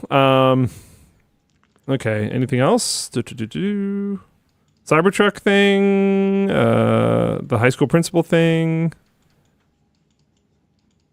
I'm gonna do the high school principal thing for the people playing bingo. Yeah. High school principal almost. Merch messages. Okay, never mind. Oh yeah, sure. Let's do it. Let's do a couple merch messages. Sure. And then I might have to go pretty soon, boys. You can carry on a little longer without me, but I am fading extremely fast here. Well, yeah. I've only got one. Sorry. I didn't sleep last night at all, and I got on a plane at 8 a.m., so I had to leave for the airport at 5. So basically, I stayed up working on a paint job until about 4:30. I got a little bit of rest, not sleep, just rest while I packed, and then I headed out for the airport at around 5:30, and then I ate, and then I flew, and I got a little bit of sleep on the plane, but I'm dying. But you know what? I don't know whether it's the lack of sleep or whether it's the paint fumes. I'm feeling pretty silly today, but it was worth it. I just got I got a message from Alex that says, honestly, paint job is pretty sick. It's terrible. So I just want to get that out there right now. It's terrible, but that's the intention. You guys might remember that in that we upgraded Plouffe's car video, we alluded to potentially a part 2. Well, what we came up with is that we were going to do a part 2, adding more tech to his car. So we added Android Auto, we added a backup camera last time. And we had teased maybe doing power windows, power door locks, putting in some new headlights. But we can't have everyone internally complaining that we're upgrading Plouffe's car and nobody else's. So there had to be a catch. And the catch is that I got to paint his car any color I wanted. I'm very excited. Oh, man. For you guys to see this. Okay. Sorry, Dan, go ahead. Sure, let's get through some merch messages here. I got 4 that curated right now. Hi, DLL. First time watching live at 42. Just found out that I'm expecting my first child. While you had your family young, do you have any advice for someone having their first in their 40s? Oh, man. Well, having not tried it yet, knock on wood, I don't know. Yeah, or not ideally. Having not tried it, I mean, I would say the biggest thing that has kept me more aligned with my kids is being into tech, actually. I introduced my kids to Discord, which they use to socialize with their friends. Don't let your kids, move on to, Instagram or move on to the platform and then follow them around, because that makes you not cool and everything about it not cool. But if you just kind of are staying with it a little bit and you have some idea what's going on, don't underestimate the importance of knowing what the heck they're talking about. And yeah, some of it's going to be kind of stupid. My kids like stupid movies and stupid videos and stupid games. Oh man, my kids just got into Fortnite. Anyway, yeah, this made me the point sad. is you're not always gonna enjoy it, but think of it as work. Think of Little it as man your had job. such Your job good is taste in games forever. I know. Ah, I my know. soul. Okay. That's fine. You know what? I haven't shown him Warcraft 3 yet, and I think that's going to capture his attention. So I'm going to step up my plan. Is an RTS gamer. He totally is. Oh, He's that's a good made sign. for RTS. Yeah. Yep. He's got the brain He loves for it. Anno. Yeah. Loves Supreme Commander. So yeah, I'm gonna have him play the Warcraft 3 campaign. That's some. It's a sick good gaming one. right there. It's a All really right, good what do we one. got, Dan? I get him on Factorio. Maybe not Please. yet, but he'll I'm sure he'll like that. Yeah. He won't go to school anymore. I'd like to see it once in a while.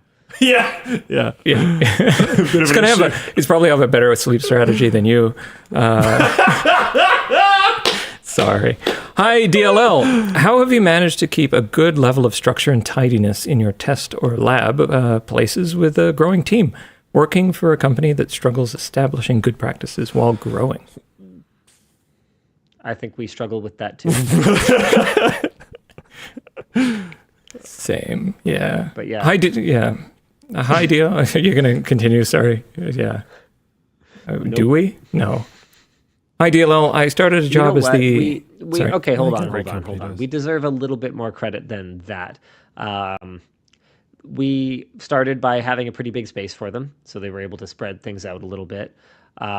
They actually do a pretty darn good job of assigning a place for everything. We don't always have everything in its place, but overall, we have a place for everything, so it keeps things from getting too messy. And we're trying not to rush them. And they've had a forward-thinking plan the whole time.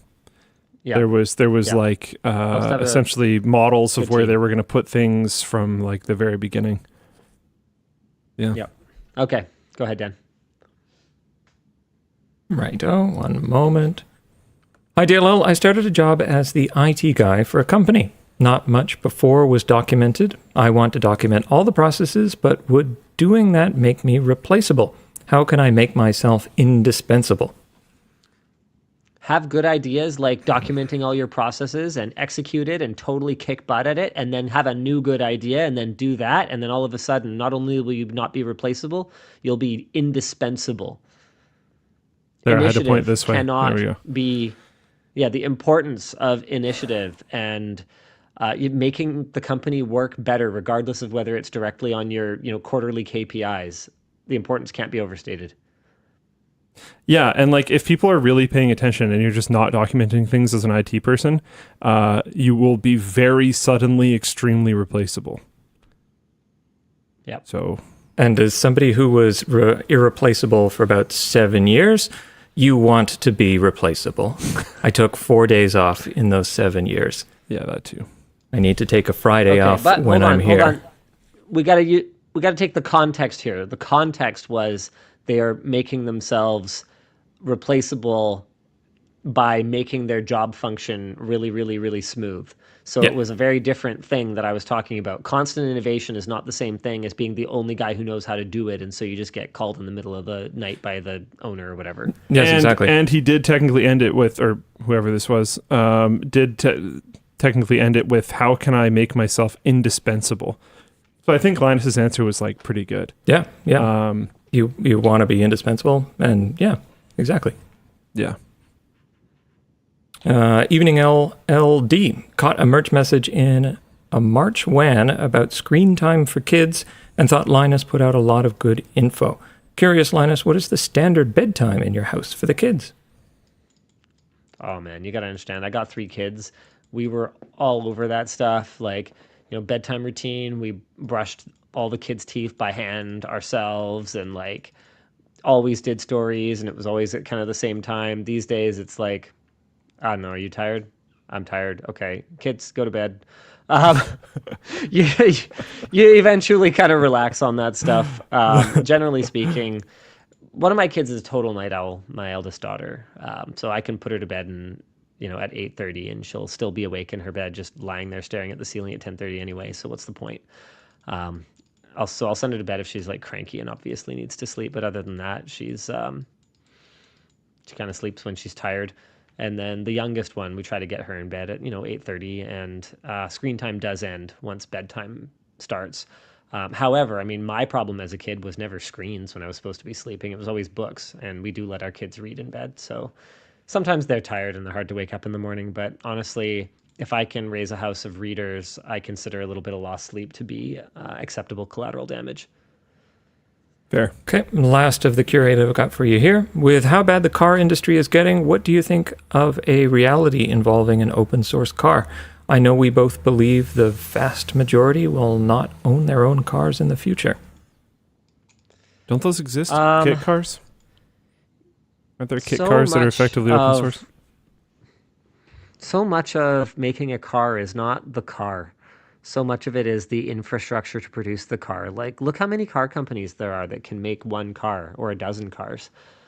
The problem is that the overhead involved in designing and building a car and setting up for manufacture means that you have to make thousands and thousands, tens of thousands, hundreds of thousands of cars, or it doesn't make any financial sense. So I don't think that the traditional model of car manufacture is going anywhere anytime soon. But who knows? Hey, Framework raised another, $16 million? Maybe that's their next big expansion. Probably not. I had meant to kind of speculate on that, but I think I actually just need to go and lie down for a little bit before this event I'm supposed to attend. Yeah, do it. Get out of here. Maybe next week. Why don't we play a guessing game and see what Framework's next investment cycle is going to go into? Number 1 was Framework 13. Number 2 was Framework 16. Number 3 is something, and they're saying it's going to be quite different. Yeah, not a laptop, right? Investment disclosure. Yeah. All right. I think it's not a laptop. I need to go. You guys can hang out a bit longer if you want, but I really need to go. Okay, bye. Thanks for tuning in. See you again next week. Same bad time, same bad channel. I can't say my thing because I'm not leaving, but bye, Linus. Okay. Yeah, high school principal almost framed for fake racist rant using AI. A clip was posted to a popular Instagram account with the voice of Baltimore County Pikesville High School's principal making racist remarks targeting teachers, students, and parents by name. These included one threat to drag the school's athletic directors. Actually not going to say that. But it was bad. And the clip is still up, apparently. It was convincing enough that it began to spread immediately. Emily Y says, if you don't want to hear it, there are a couple points where it sounds off and it's easy to gloss over them because the rest sounds so natural. Yeah, that's rough. This stuff is getting crazy. Students, faculty, and the community believed the clip and really... And this led to the principal being temporarily removed and an investigation launched. The investigation revealed that it was in fact a fake made by the school's athletic director? What a twist! It's good. I love this story. It's terrifying. That's wild. So the athletic director made an AI clip of the principal very negatively calling out the athletic director. That's rough. The investigation revealed that, the smoking gun was that he had used the school computers and his school email to sign up for the AI voice imitation service and distribute the fake recordings. Okay. Forensic analysis points to a service like 11 Labs, which can synthesize voices with just a few minutes of audio. Only the principal's union leader suggested that the clip may be a deepfake. One person. How can we be sure of anything we see or hear anymore? Is there any coming back from this? In my opinion, not really, to be completely honest. We're in like post-truth or whatever. I'm not getting in the chair. This is Luke's show. You could.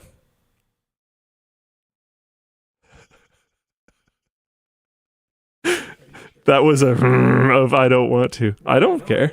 That's like a, is that okay? I feel bad about that. Why do you feel bad about it? I don't know, because you're in Linus's show. I'm just here to do merch messages. Yeah, but we used to have guests on the show all the time. I think Elijah was even like, hey, can I join? And I was like, I mean, if James says it, okay. But I also don't know how long we're doing this show for. Yeah, should be a little while longer, I guess. A little bit, yeah. I think we have some other topics. The Cybertruck may be bulletproof, but it's not waterproof. Here comes Dan. Here comes Dan. We're switching. Wait, I can't do it? What do you mean you can't do it? Oh. I don't know how to do it. There he is. Yeah, I don't actually normally do camera switching. You have to do both jobs. So he has to like... I'll just remote into it. It's fine. It'll be fine. I can do it from home. I can do it from over by Linus's place. Oh, that's funny. There we go. The Cybertruck may be bulletproof, but it's not waterproof. Car wash woes. Turns out that the bullet-resistant truck is not able to handle a bit of water. The terms and conditions of the Cybertruck say that if you fail to put it into car wash mode, your new $80,000 truck can be rendered a paperweight. TikTok user caption.ad went to the beach with his dogs, and then he didn't even pressure wash it, but rinsed out the bed with a hose, and now his infotainment screen is completely non-functional. Whoa. This includes the truck's speedometer. Oh, okay. Charging information and rear camera, which is necessary to back up the vehicle because the back window is otherwise too narrow and often obscured by the truck's bed cover. Several other users have reported problems with corrosion, in part because stainless steel is not rust-proof, merely rust-resistant. All the Cybertrucks were apparently recalled. Every Cybertruck has been recalled due to a fault with the accelerator pedal. Recall here means that Tesla will be replacing the faulty parts. Not they slip off, right? Yeah, I think at least part of it will slip off and get stuck and it gets stuck. So I've seen that. It forces the accelerator down. There is the brake overrides because they're all digital. The brake overrides the accelerator. Cool. So if you would press the brake, it wouldn't matter that the accelerator was down because you would just brake. But I mean, how long would it take you to realize that you're not pushing down? And are you actually going and that controls to know that would override it? You can't really put it into neutral, and you can't turn the engine off. A lot of the tricks you would do in a gas car are not going to work. It's just right into a wall. And a trick that you wouldn't really necessarily do in a gas car does work. So it's like, it's terrifying. Not good. Should have used more hot glue. Maybe. Oh yeah, here we go. Here's the details specifically. It is possible for the accelerator pedal to slide up while flooring it, lodging the pedal cover against some trim and causing the pedal to get stuck all the way down. Rough. It seems like a problem was caused by an unapproved change. Oh yeah, sure. We've experienced one of those. Little backpack. Okay, I take it back. Yeah, this happens all the time. It was caused by an unapproved change to the assembly of the pedal and introduced a lubricant, some soap, to help the cover slide on. But I guess that stayed there. The recall also revealed that Tesla has only delivered 3,878 Cybertrucks. Oh my gosh. So how much does this Cybertruck cost? It's like a hell of a lot of money, isn't it? People are saying the brakes are physical still. It's non-fly-by-wire brakes? But I don't think they've figured that out perfectly yet. But the accelerator is. The accelerator is digital, my car has a fly-by-wire accelerator because, a lot of automatics will have the automatic cut and blip and things like that, right? Why would they... This is like $100,000 truck or something like that, flagship product. I think so. Why are they just gluing on or slipping over a cover? Why isn't it milled aluminum or, there's a screw in it, one screw right at the bottom. One single screw. This is just one right there, and then it wouldn't fall off. Come on. I was seeing people do I don't want to deal with the recall yet, but I need to drive my truck a little bit. What is my fix? Just take it off. Some of those were pretty funny. Yeah, you can just take the cover off. You can screw it on yourself. You can do. There's somebody get a wood screw just right through it. Yeah, what's it going to hurt the resale value? It's been in the air for a week. It's already rusted, and you've had to clean it. You're not going to get your money back on the rags and the cleaning fluid for. Yeah. I don't know. Yeah, I can't get Tesla's website to play nice right now. It's just Not forcing even that me works? to select a language. Oh, yeah. What if I actually just pick one? Okay, now it's working. That's weird. A rivet. Yeah. That's a good idea, Joa. One rivet. Do you know the price of rivets? Like practically nothing, isn't I think it? they're like $4 a ton. Or actually, what about that microwave welding thing where you just like squoosh it and then Oh, yeah. like I think even the Stream Deck is made with that. Stream Deck can do it. Why can't Tesla? I bet they make a good car pedal. I don't know. I wonder how good it was before they did the soap thing. Because it was an unapproved change that they're blaming it on, but there wasn't like a fastener. Friction fit? Yeah, I'm not sure. Maybe it like clipped on. I mean, But you could have a pretty strong interference fit with like rubbers or metals or things like that. But why would it need soap? Like, are they putting them on by hand?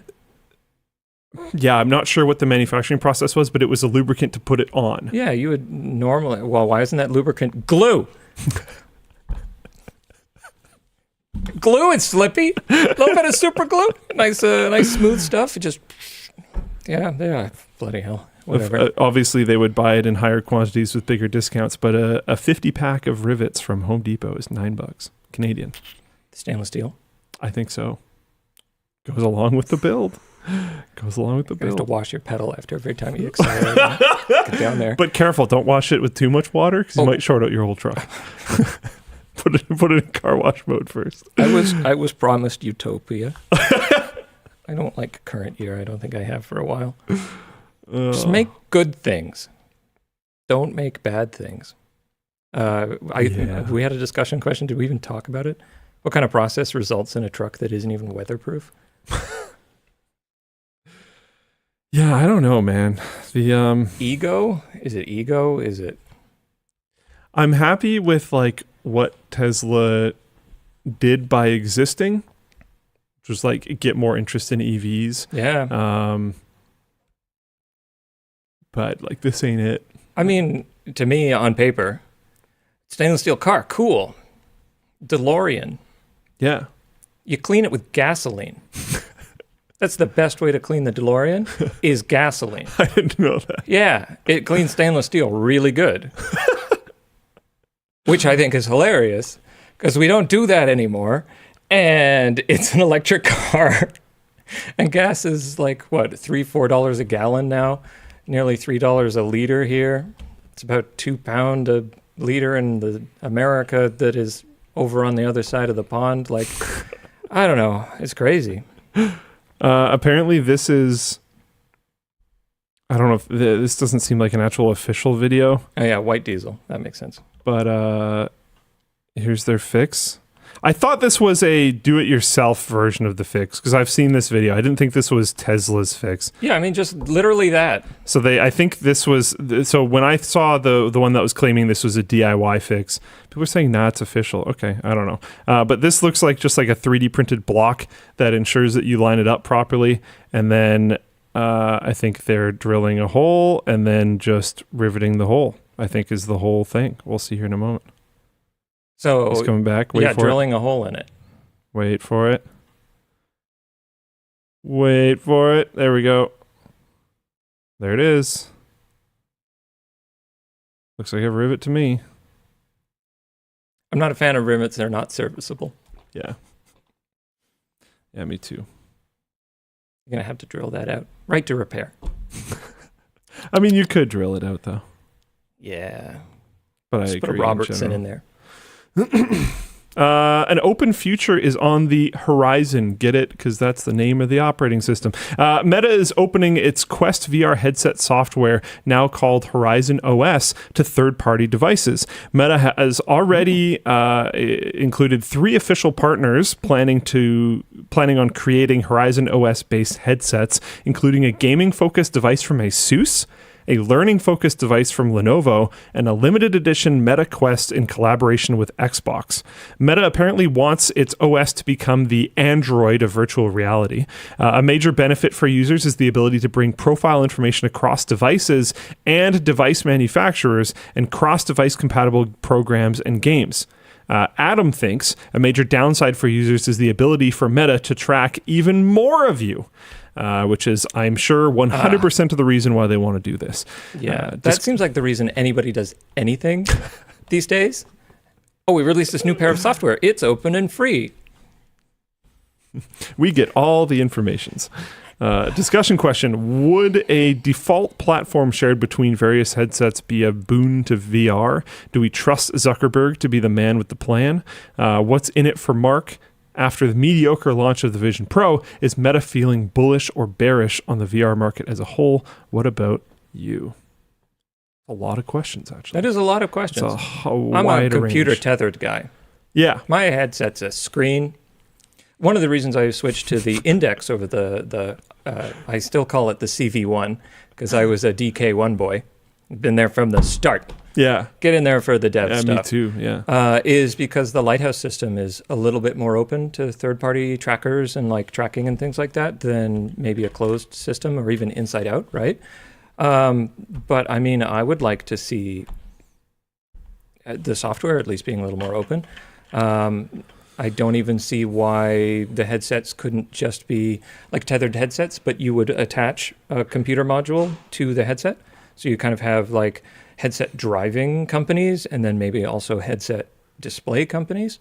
Right. If the Index had a plug on the top and I could just pop a Oculus Android phone. Yeah, so it's really turning into like computer and monitor. Yeah. Instead of all in one device. Yeah. Yeah. I like the idea of like someone putting a sticker on their headset that's like my other VR headset is a computer monitor. Yeah. I mean, that makes sense. Yeah. A lot of the good stuff. I think they're shared between. I think they're bearish, right? And I think seems like it. I think a lot of people maybe have been moving away from games because developing games for VR is really hard. It's a very limited platform. You don't really have too much that you can do in the space. And then productivity, like, is that better? I've got this here. My head is unencumbered apart from some headphones, and I do know people. All of the people that I know that kept their Apple Vision Pros, and especially the people that I know that are happy with them, are people that travel a lot and work while they travel. I think that's reasonable. And travel might even be it's a very expensive productivity tool. What are your productivity gains versus the amount that you've spent on it? Like, are you making X amount of dollars more than you would? Or is it for fun? Or is it for writing? Like, I don't know. I think there's got to be a little bit of tech passion involved. But I think if you've got the tech passion and you can excuse it as like a productivity for work/business expense, I think those However type you of want people to sell it to yourself, I guess. Yeah. I can certainly see that. I think if I had the disposable income and needed that use case, then maybe I would buy it. I still haven't gotten to try it. It seems to have disappeared, but I don't know. Just spatial computing is a concept. I'm not sure. It's an interesting one. Avery Studio says, are they using it while in the middle of traveling? Yeah, totally. Yeah, you can use it on a plane, right? On a plane, passenger seat in a car, something like that. On a train, yeah. In an automobile, yeah. People are definitely using them. I think it's a lot less common than obviously when it first came out. Maybe it's kind of settled into its like 600 more hardcore users who are actually going to get some use out of it than maybe getting it and seeing that it's a toy unless you actually really want to use it. Like a super powerful computer is a good toy.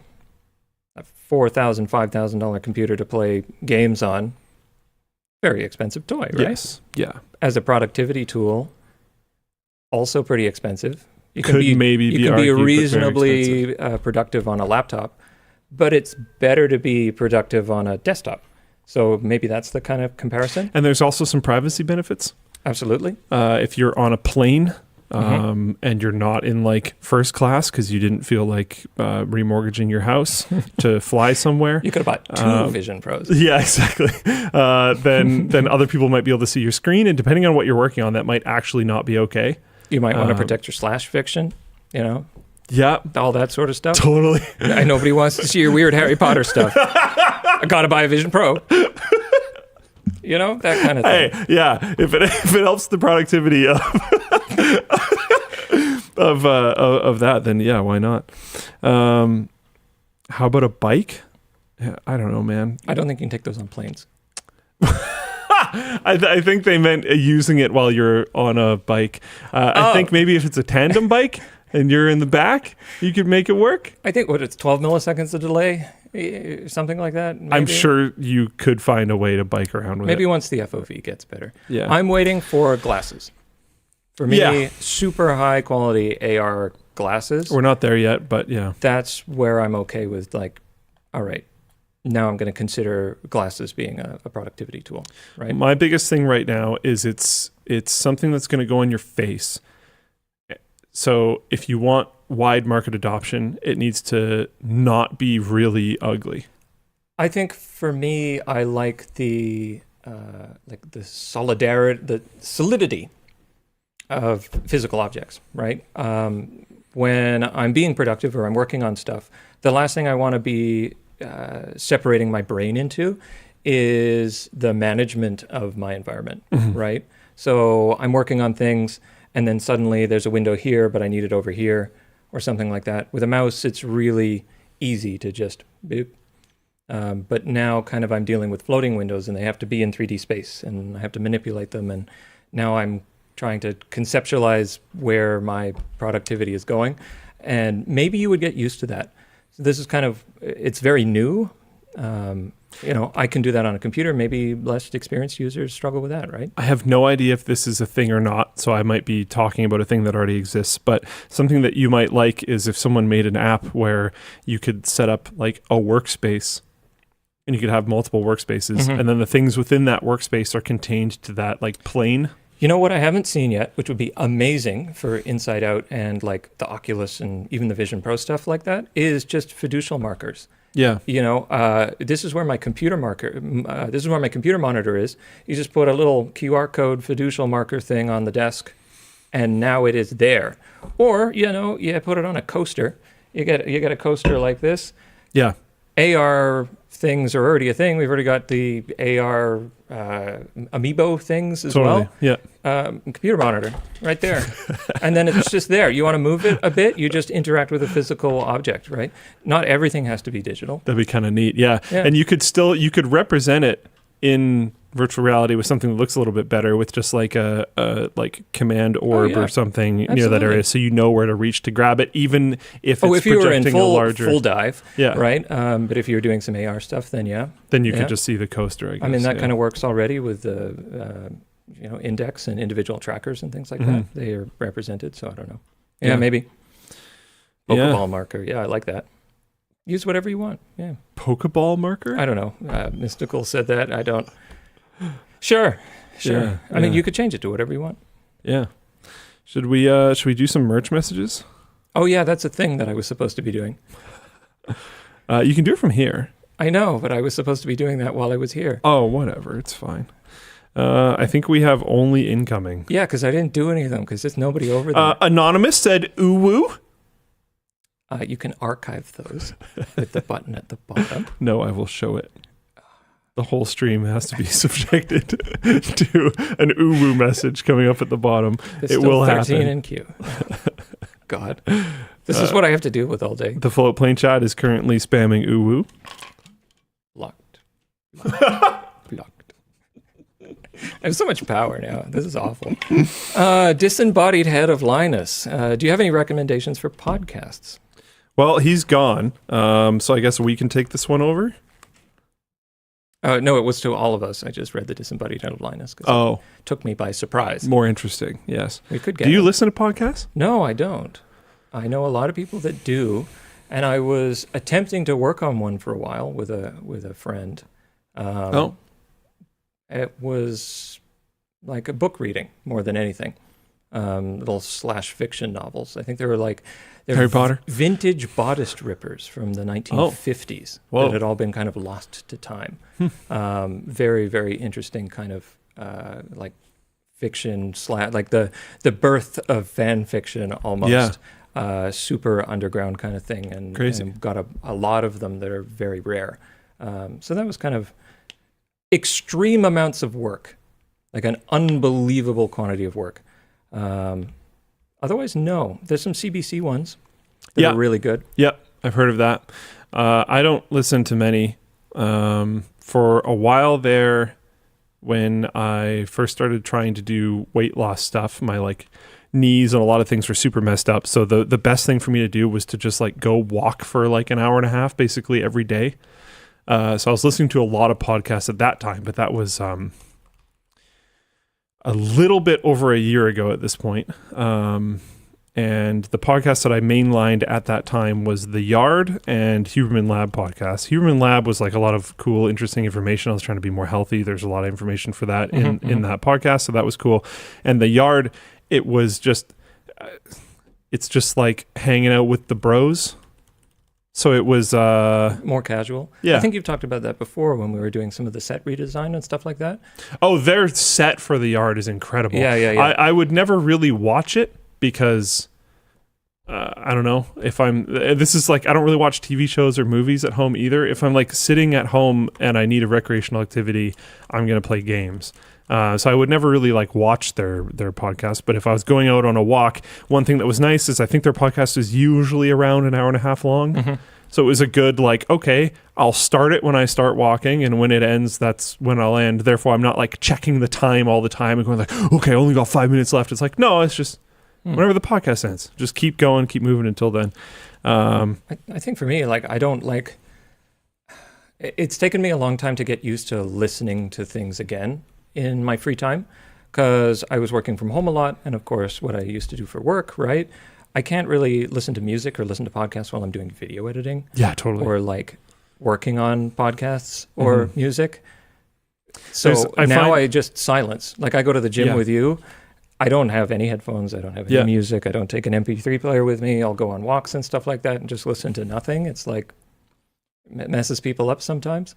Yeah. Like I'm not that weird guy at the gym who's just like raw dogging it, just listening to nothing and enjoying it. I can be totally down with the nothing, but if I want to do something really high effort in the gym, I like having music because it zones me in. That's what I'll do at work. Right? Yeah. So it helps me get into those extremely deep flow states. Yes. I don't think I necessarily have gotten into that point at the gym. Maybe eventually. Maybe. Yeah. I don't know. It helps me shut off everything else and just like really pour into the one thing that I'm trying to do. Helps me hit failure levels, stuff like that. But I don't, similar problem. I can't really listen to a podcast and do anything relatively heavy. So unless I'm walking or driving, then it's not really super relevant. My commute to work isn't super long, so it would take me like days to get through a single podcast, which I'm not super interested in. So sometimes CBC on the radio has them. I like listening to CBC on the way in, mostly because it doesn't have advertisements, but sometimes music. They have a podcast playlist, which is one of their segments where they recommend really good ones. One thing I will say is with the death of Google Podcasts, I recently was doing something that I was very boring and monotonous, and I needed a podcast to listen to. So I tried to pull up some podcasts that I just spoke about, Huberman Lab and The Yard, because I was like, I don't know, I know these. And I tried to do it through YouTube Music. What a horrible experience. I really wish Google Podcasts was still around. YouTube Music is not a appropriate replacement for Google Podcasts, in my opinion. There's a lot of difficulty with it. My understanding is that you could really use anything you want because it's on the back of RSS. Yeah. So when we upload to our platform, it goes everywhere all at once. Which whoever decided it was going to work that way, great job. Fantastic. No notes. Yeah. Genuinely. Yeah. And how ownership is handled. Right? Because we've had to transfer them a few times. Yeah. We used to be on Spotify. Now we're on a new thing called Megaphone, which allows us to manage all 4 or 5 of them at the same time. Which still goes to Spotify. And Apple and everywhere else like that. And they're all posted automatically. I learned that because when I was experimenting with how podcasts work, I uploaded the Joe Rogan podcast to iTunes. And I just had control over it. Because it's just an RSS thing, and you can just go publish podcast. and then the entire catalog gets pulled automatically. Whoa. It's really interesting. Very strange. Now I understand why merge messages diverge so much. Yeah. That makes sense. You're experiencing it. I don't even know. See, what was the root question even? Do you know any good podcasts or something like that? Oh, we didn't go that far off, I guess. Just a little bit. Yeah, I guess so. Are there any plans for LTT to release a bit set case for storing all the bit sets? In the works. And perhaps spots for screwdriver, stubby, precision, and shaft extension? All of that sort of stuff, on my understanding, is in the works currently. I think there are some ideas to maybe release some 3D prints or something like that so you can do it yourself while we're still working through that. I know Linus gave away one of the bit sets during the the stream, the Whatnot stream, and I've seen some other mock-ups as well. A bunch of people have made their own. Yeah, that's cool. And I think they have like 3D files out for it. Yeah, and So I think that we're also print one of trying to those. set up like a, I can't remember what the platform is, but we're trying to set up a repository where we can dump all the 3D prints, right? Because I make a lot. A lot of people here make a lot of internal 3D prints. You mean, okay, sorry. Yeah. I was talking about 3D prints made by community members. No, I think they should still control those. Yeah, but Sorry, we're talking about completely different things. Yeah. So I'm talking about both at the same time. Okay. So we have ones that we've done, and then also people in the community have made them, and you can either download theirs or ours or design your own. But are ours available at all yet? I have no idea. I don't believe so. I don't think so. So There's still two in flux. Planning on maybe doing that at some point, but right now you can find community ones and download them and print them. I think ours now. is just going to be for bits, but I don't know. I'm sure Nick Light will message me, and I will ignore that, but that's fine. Any updates with Floatplane not working on Amazon Fire Stick? No, I didn't know it ever did. Use something better? Yeah. Sorry. We were talking about Tizen TV the other day, and the Vimeo player not being able to like Google Cast or Apple Cast or Cast or something like that. I don't know. Video sucks. What's wrong with you? Why would you do this? I don't. Like on purpose. Yeah. Floatplane. Refresh this. One of my main jobs these days is trying to fight any amount of expansion to Floatplane scope, because it's like, my goodness, we do so many things already. I got signed out of all my accounts and I have to log in again. I'm actually not. Yeah, joking. Jaden's saying in Floatplane chat, it's a mobile app, not a TV app. It's like, yeah. Sorry about that.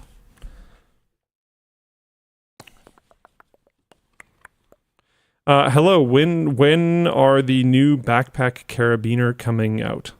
I have no idea. Soon. Just say soon to everything. Soon, TM. There you go. Yeah, I know they're working on it. I think they seeded some of them out or something, and they're waiting for feedback. Maybe that's not even sort of true. I have no idea. Wrong person to ask, unfortunately. You might be able to hit up Creator Web. Rise up. What up? What up? It's connected now. We're live again? Hello?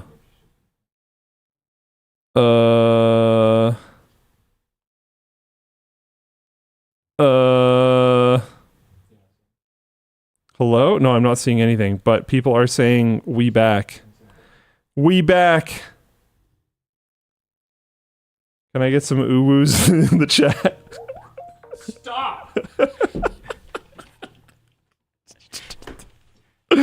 Got him. Hey, everyone's spamming uwu. Let's Linus go. leaves for 1 minute. My gosh. It's alive! Oh my goodness. See you later, TikTok. You're no longer the favorite. Get out of here. At least we got RGB now. Yeah, so people watching on other platforms, the.WAN Show on TikTok is apparently where we're streaming WAN Show in the future, and that was the only platform.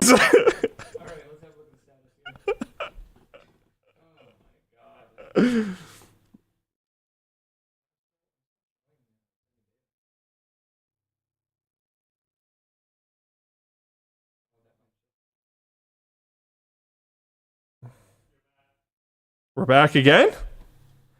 What's happening?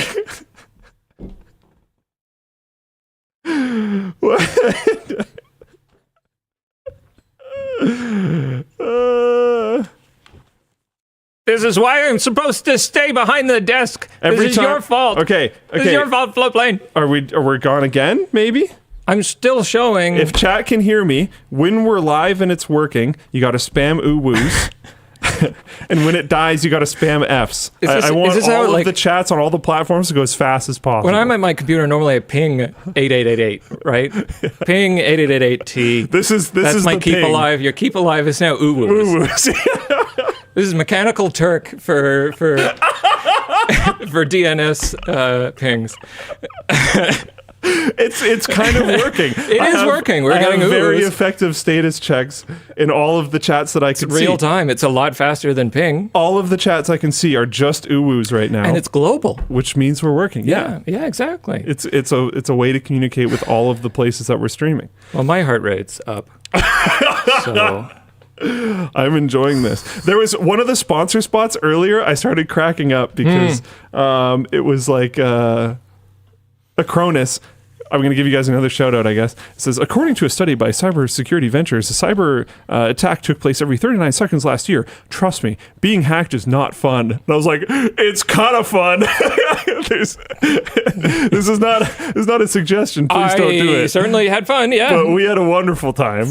As long as there's no like permanent damage, it can be an exciting experience. Yeah, we were talking about that and like that rise to action that happens almost immediately. Yeah. Did I ever tell you the story about the car that was set on fire outside of my house? No, but everyone's still spamming UwU, so I know we're still good, so please tell me. Nice.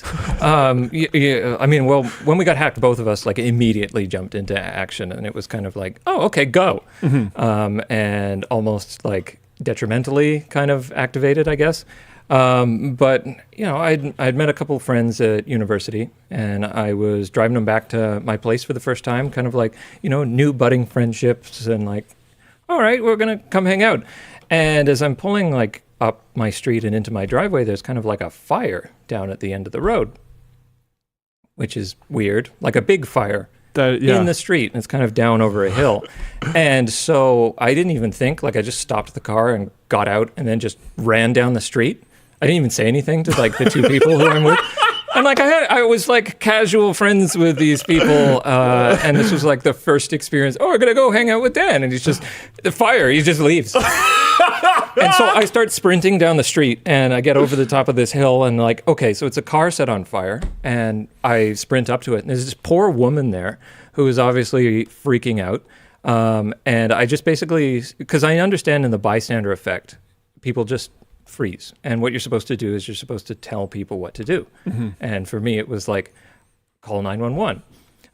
But like, she was on the phone, and I just kept like pointing and yelling at her, are you talking to 911? Or like, are you talking to the police or something like that? And so this guy, it was night, so this guy just comes running down the hill and starts, are you on the phone? Are you calling the police? Are you calling the police? Are you calling the police?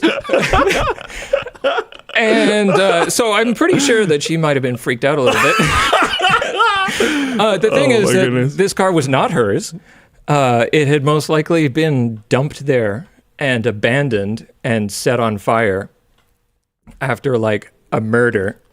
So not only that is someone screams down her street, dumps a car, sets it on fire, and then like a few minutes later, this random stranger comes hurtling down the street. Anyway, yeah, so maybe don't scream at people who are in a crisis, who have already done the thing that they need to. Maybe not the greatest idea, but I will bring attention again to that my entire screen is just various chats spamming UwU. Why do you do this? Which I'm enjoying very thoroughly. Usually I don't like it when people just spam chat super hard. No. But right now, while we're still trying to figure out like what even just happened, it is kind of useful to have like very up-to-date real-time information based on if people are receiving the stream or not. For me, which is good. My favorite is the eye emoji, just the single eye emoji, WO. I'll post that in chat, it'll disappear immediately. I really like, okay, Floatplane chat is now drawing UwU with ASCII art. So they're evolving. They have They need help. What do I do? Linus laptop? Is that how that works? There you go. That one. That's my favorite. Oh, that's pretty good. Horrifying. That is, yeah, that's like Eldritch UwU. It stares into your soul. That would make me feel better. Okay, so what were we talking about? We were talking about... We had just got into UE 4. Game dev. So UE 5.4. 5.4, yeah. So one of the things that I learned recently is that doing vectorized text in game engines is extremely difficult, which doesn't make a whole lot of sense. And so vectors in general are like really complicated to actually do in a game engine. And I was kind of racking my brain around how I'm going to be doing some... Sorry, YouTube chat has adopted your UwU, and they're doing the eyes. Oh, I with gotta the W. see that. Rare win for YouTube chat. Watching all of the chats is particularly I gotta get enjoyable. these open. This is sick. I will not give you $250. Yeah, please. Yeah, no. It says the stream's finished. Like, is it? No, there we go. Yeah. Don't scare me like that. Yeah, thanks, YouTube chat. That's horrible. I hate this. Oh, there's Target Eyes one. Oh, the Target Eyes one is good. Yeah. Oh, yeah. Oh, yeah, that's with the lips. Oh, boy. Okay, sorry. Continue. I don't know. This is also good. This is literally my screen right now. It's just all the chats. Do you want to show it up? Sure, yeah. If you don't have anything.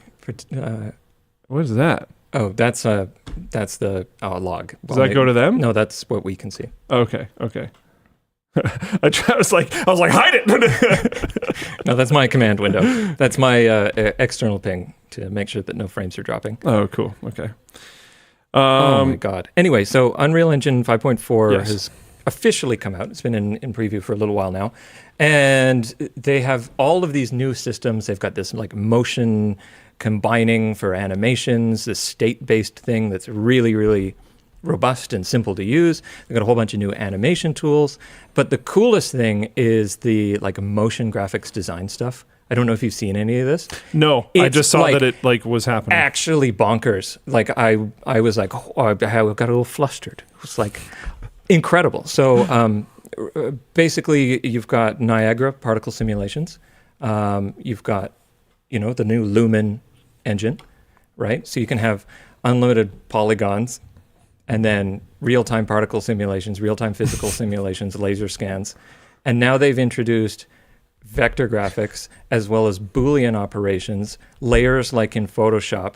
They have a new texture designer like Substance 3D, Substance Material Editors, that sort of thing. You can now do that entirely built in Unreal Engine. And it's all real-time.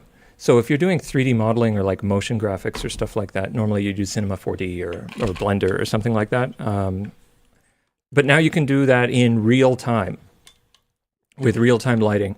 And it's also all programmable because it's still a game engine, right? So you can use blueprints and do your vector animations and everything like that. So basically, this is incredible for so many things. It's good for me. I was going to say, what are you going to use it for? So I wanted to use it for an intro video, as well as having some scalable UI elements. One thing that I was finding that were particularly difficult inside Unreal Engine was being able to adapt to different screen sizes.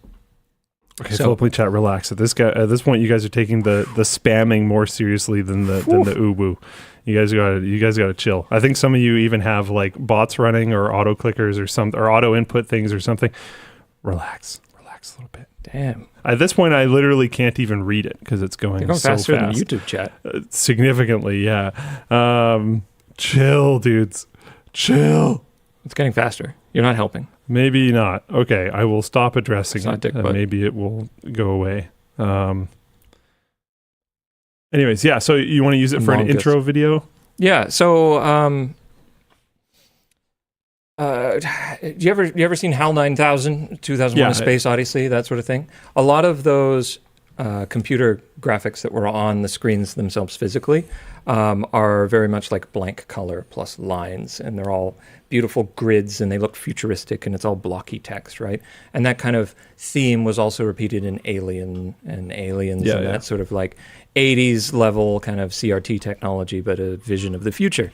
And a lot of it is extremely thin single lines. And if I want to have this be adaptable to different screen sizes, one thing that I hate is playing on my 4K C2 OLED, and then the textures are all like squishy. Yeah. Because they're small. Now you can do that with vectors, which means unlimited scaling. Scaling, yeah. And then they've also introduced real-time Boolean operations. So you can push objects into other objects, and you can also animate like graphics over time. And define your push objects into other objects thing. Boolean operations would be like, here's your cylinder, and then I want to make a cut in this cylinder, so I have an invisible card, and then I push them together. So I haven't altered this geometry. Traditionally, Boolean would be done in something like Blender. So you would have to cut a hole in the geometry. Because it's like add and subtract. So if I take these two objects and this one's a subtract, it would cut into this.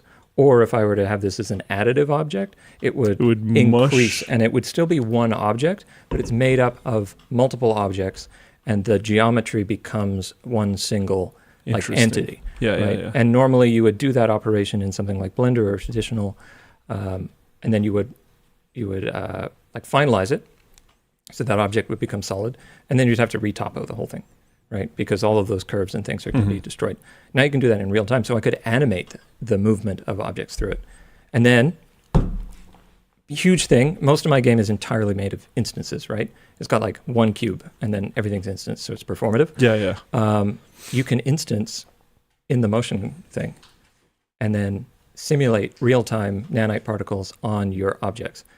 And with Lumen as well, say, the example I saw the other day was a donut. They had like a billion. Donuts are surprisingly common. Yeah. So obviously a cool example, but they had like a billion donuts being rendered in real time with shadows. Sheesh. And also real-time physics. So every single version is incredible. And this one, for me personally, has a lot of features that I'm going to touch. A lot of complaints with Unreal Engine for a long time is that you're basically modifying, like you're making a mod for a first-person shooter rather than making your own game, right? It's hard to do a different genre. And it's slowly getting better, and I think it's slowly becoming just the most insane engine. Oh, yeah. Obviously, it's like character-driven focused with the animation tools, but I think we're also going to see a lot more animators coming out of this too, right? The way that you can do rigging and animation things, and they've automated a lot of the process, and they've also made it a little bit more intuitive to do and simple. For me, learning 3D modeling is like almost impossible for characters, especially because I just can't get past weight painting. I don't know how to make a good rig. And then if you want to make changes to that rig, you would have to take it out of Unreal, right? And you'd have to re-export it and get your objects back and then like re-trigger everything. And maybe your animations in Unreal were all broken.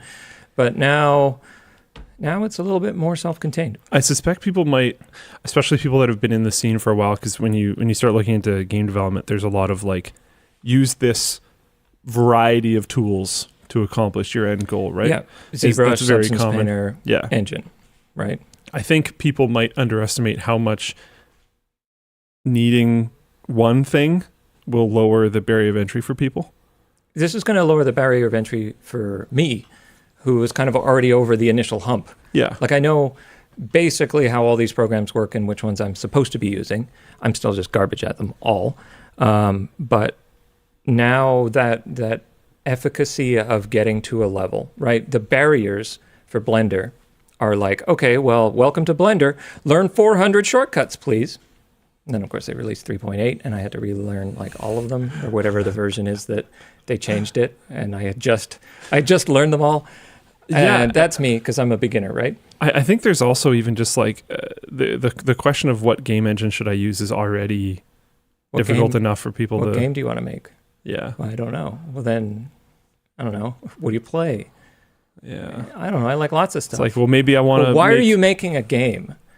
What is like after that kind of lines of questioning is like, okay, well, why? Because you think it's fun or cool? I think a lot of people, especially in like high school, might be doing it just to try something, to learn something, whatever. Yeah. Just pick one. Yeah. Learn all three at the same time. But then you have decision paralysis on the game engine, but then you also have decision paralysis on all the things that are associated. It gets worse. Yeah. And it does not get better. And then what everybody forgets about is audio. Yeah. So do you go with Fmod or WAWise? Pick one. Fmod is... So the Fmod is like the audio plugin for all of these engines. And then the direct competitor is WAWise. WAWise, I don't know actually how it's supposed to be pronounced, unfortunately. I like WAWise. I like WAWise. Goes along with Bing. But yeah, I know that Wise is more industry focused and Fmod is way more approachable. Okay, yeah. But they're still like, okay, well, yeah, you could do the audio inside your engine, but it's better to have another tool that modifies that. But now you're learning that. Like it took me a while to understand that. I even had to change my mindset when doing OST work because now, like Celeste is probably the best example that uses Fmod. I think I've told you this before. I think this is accurate, but Celeste has every single piece of music playing simultaneously throughout the entire game. And then it just dynamically picks between them and fades between them when it's appropriate, right? Like, okay. And now I have to program that. So not only are you working inside Unity or your game engine, now you have to have the conceptual kind of understanding of this thing is happening. What process and what variable do I write that the game is going to modify that is then referred back to my audio system that then gets modified there? And there's two different layers of there, right? You have like on or off, or you can have floating point stuff. But then the graphs that modify the sound are inside Fmod are different.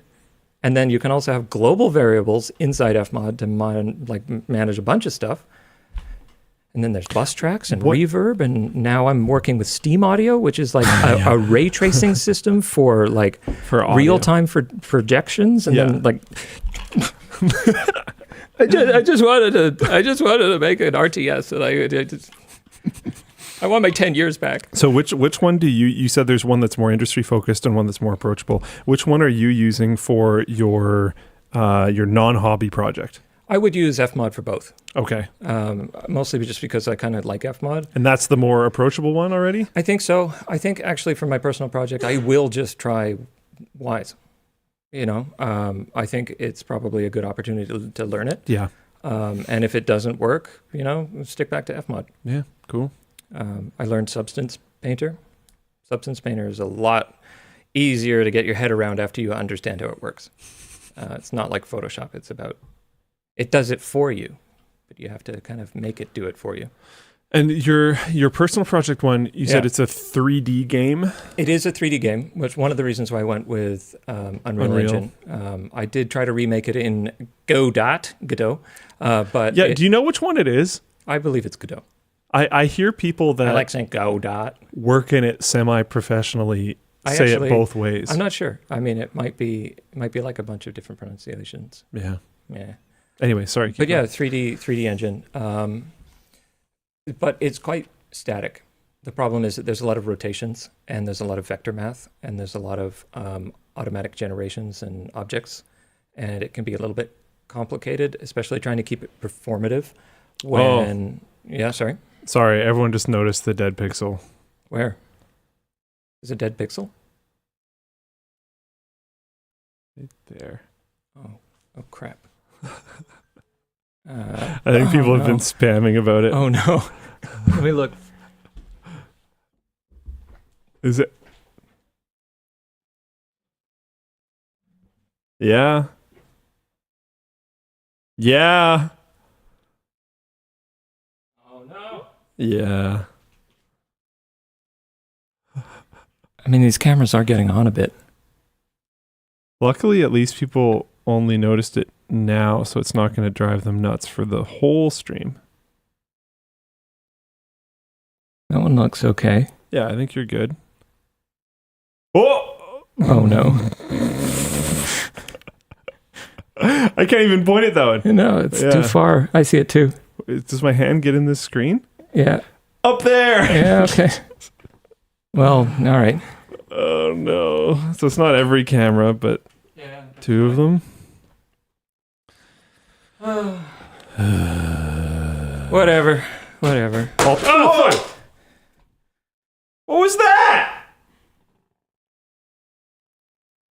Someone threw these at us. That's cool. Get out of here. They're not even sponsorship. What Cube, 3D. Why did that just happen? Okay. Don't think about it. Yeah, so why did you decide to go with, because you... Blueprints. I like Unreal because of blueprints. Okay. So blueprints are phenomenal for a really approachable way of getting programming done. It's not quite as performative as programming in C++. Obviously, there's some overhead, but they're good. And you can also use them to move into C++ because you can write blueprints and each little node is basically just a C++ object. So you can dive into them and write a custom blueprint node. Yeah. So that's a good answer and a good point, and I do also think blueprints are cool. But what I really meant was, why did you decide to do 3D for this game? Because the way that you've described it to me... Because it needs to be. So why? Because of the way that the space is represented. So I wanted it to feel claustrophobic. Oh, okay. And the limiting space factor also had to be in 3D. So you've seen the Windows 95 screensaver with the pipes, right? Yes. Love it. So it's always loved it. But as a game. Yeah. And like a resource management? It's a resource management game. So you're inside a cube. Yeah. Right? And each of the walls are kind of like your factories or whatever you want to think about it, however you want to abstract it away. This one makes this number go up. This one makes a different number go up. And each of them have different requirements. And you have to connect them together with wires, basically, like pipes. Mm-hmm. Right? Mm-hmm. And so if you can think about laying pipes in 3D to each of the walls, and I think there's something like 400 individual node points that are available for me to use, at least. Maybe not to the player. That's a little bit ridiculous. So now we've got 400 nodes, 400 nodes, 400 nodes, and now all of the wires have to connect to each other. Like, the difficulty is in managing those connections and figuring out where they go and like even just how to route them and how to keep them organized. Like, I don't know if you've ever played Factorio or something like that, but keeping the belts all pretty and like flowing and organized is kind of like a fun way to play Factorio. Or you can do spaghetti. And the resource in this game is the walls. Yeah, so like the amount of space you have on the walls, right? That's right. Yeah. And then, yeah, I guess you'll like tech up over time and whatnot. Yes, exactly. But to replace something, you have to destroy it. Which might at least temporarily ruin economy, I'm assuming? It's actually like yourself. So like, so you die. Because you're the computer that the outside walls are powering. And so it can cause cascading failures. So you delete one little module, and if you didn't lay out your wires, so all the wires go away, right? And now you have to trace back and find it, and you have like 30, 40 seconds or something like that to get the new module and the wires plugged back in. Or like, yeah, I don't know, you run out of power and die. Critical failure. Critical failure. Blue screen. And I just added this new system called abstraction, where you can add in another cube next to it and have resources that pass through the walls. Right? And I spent like 3 hours working on this dolly zoom thing where the cube comes into your view, which is normally an isometric, right? And then it pulls out into orthogonal, right? And then you can move around and pick your next cube, and then you zoom back in, right? And so now not only are you managing with the wires that are going the cube, you're now managing cubes on top of cubes, right? So think my elevator pitch is like Factorio inside a 4D hypercube. Yeah. Right? Yeah, so it's Factorio in 3D space, but if you fuck up the wires, you die. Sorry. I always forget. I don't even think it's playing right now. Whatever. It's fine. Okay. There's a fun sort of offshoot tangent. Do you want to explain how the swear button works? Because you just said I don't think it's playing right now, and I think people might not necessarily understand what that means. Oh, yeah. So swear button is a track inside Reaper. And it has a tone that is like the CA400 or whatever it is, that is the swear noise.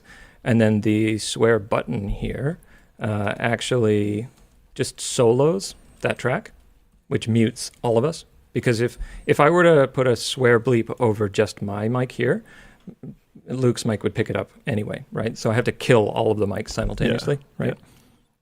So that's a pretty quick and easy way to do that. If you push it, you still have to push the button. Sorry. I'm trying to go through merch messages while we're talking about this. Oh, a significant amount of merch messages are just ooh. Worth it. It's worth the Which $10. is making my job a lot easier right now, so I appreciate it. Yeah. What else can we talk about? I don't know. What's going on? You mentioned something about trying Godot. I've been doing that. Can't just talk game dev all the time. I have a lot of thoughts. They will get me canceled. I mean, we're just tangenting onto more game dev. Yeah. So I don't know. I'm just trying to keep the conversation. I'm new at this, okay? Yeah, I mean, I've been doing it just as like a learning thing. Like I feel like you're going on a direction of you might actually like do something with this. I've made like 15 games. Sorry, I have failed at making 15 games. Yeah, so I'm there. Right? There. That's a good way of saying it. I'm planning on failing on making a. You will game. fail at making a lot of games, and the more games you fail at making, this goes for you guys out there too. The more times you fail, the more times you've done a thing at all. Yeah. Fair enough. Yeah. So, but I'm not even necessarily. The plan isn't even necessarily to ever succeed. Yeah. I'm just having fun poking around, seeing how things work. I was having fun initially, and then I'm kind of like, wow, I got past minimum viable product. Okay. And I got to play it for like the 20 seconds that you could. I'm like, that was fun. Did you die? Did your robot die? No, I mostly just die because I'm testing to make sure it triggers properly. Right, that makes sense. And at what point of the chain, you delete the wrong wire, you die. You delete the end point that's feeding another thing, you die. You delete the middle point, you die. Right? You need to keep that. And so like redundant systems, and I don't know, it's going to be ridiculous. I think it'll be fun. Yeah, I'm still just working on Clear Code's. Clear Code has this tutorial on YouTube that's 11 and a half hours long, and then you realize that there's like a 3-hour extension to it. And it's part 2. Goodness. I sent that to a friend recently. He wants to get into game dev. It's fantastic. It's really, really good. So he even knows what he wants to make. That's nice. And he hasn't changed what he wants to make in a couple of years now. I change what I want to make essentially every time I sit down and work on it. But I'm completely okay with that right now because I'll just like blow up everything I've done. And I want to learn how to make this system. Right? Yeah. It's like, what if I did these things? Would that work? And then I smash it together. And I'm like, no, or yes, or crafting. Whatever else. Yeah. Here's some advice. Don't do anything with an inventory system. Yeah, that sounds great. Ever. Yeah, my current plan is to do so. But I mean, it'll probably change by next time. You might actually know how to handle that probably better than most people. I don't know. Do not make an RPG. I will shoot you. That is 100% the current plan. My current plan. You suck. So the game the game that I currently want to make the game that I currently want to make, I would not be able to release because there's too much it entirely leans on another IP. Oh yeah. So I want to remake in 2D a old school RPG version of the starting town for Wood Elves in EverQuest 1 called Kelethin. Okay. Because that was that was the first MMO that I played. I remember how the city looked. I'm not even gonna. You can go back and play it. There's 1999 Scape or something like that. 2007 Scape. 2007 Scape. Haha. Why did I say 99? I don't know. No idea. OG. Wait, no, that's RuneScape. No. Project 99 is EverQuest. Oh, okay. I think it's called Project 99. I thought it was Project. Okay. Project 99. Yeah, Project 1999 Classic EverQuest. 2007 Scape is RuneScape. That's what I thought you meant. I'm talking about EverQuest. Okay. So I played both of those games when I was a wee one. But yeah, I'm just my theory with that is I can just make that starting area with, you know, the Crushbone orcs. I don't know why I remember this. I didn't play Project 99. I just remember this from when I was like Burrowed 10. in there, right? Yeah. So I can make the orcs. I can make that area. I can make the skeletons outside the town. I can make the little bee things that you fight. I can make the town. I can do all this other kind of stuff. And by doing that, it gives me a fairly defined scope. And that's why I wanted to do that. I don't plan to make it a whole game. Just the starting area. I know the enemies. I know the areas. I don't have to think about a map anymore. I don't have to think about the music anymore. I don't have to think about the names of things anymore. I just build the things and try to make them work. Yeah. And then I'm going to fail in 87 different ways. And then I can't release it anyways. So it's like a project that is intentionally never going to work because I could never release it because it's based on someone else's game. I think another thing that I ran into a lot when I was starting to, not even beyond scope, right? It was like, what system do I fail at? Right. So here's a concept for a game that's nice and simple. How fast can I get to where I can't do it anymore? I really like RTS, and I really like, obviously, resource management games. And I want to go home and I want to relax. So I'm not going to be doing anything that's super high energy, and I don't necessarily like the external pressure of like, hey, do this thing or you die because I'm an antagonist. Like my game, you're your own antagonist. It's your fault. Yeah. You suck. You're your worst enemy. So you're attempting to be And so better. I wanted to move into like RTS style, that, you know, town management, just for fun and because I like them and it's entertaining to work on. And then I was like, oh, it's Friday. All right, so now I just got to make the little dudes like walk around each other and like get past objects that I build. And then I learned what A-star pathfinding was. And I thought I'd have that done in like an afternoon. And then I discovered that people write PhD theses on pathfinding algorithms. Every once in a while, I like watching visualizations of algorithms on YouTube because I find it fun. And pathfinding ones are like super interesting. I did about a week of that before I went, nope. Yeah. Okay, so this entire genre is off the checklist, right? So you're basically building like a model of like, okay, well, I can't do this. For me, I can't do art.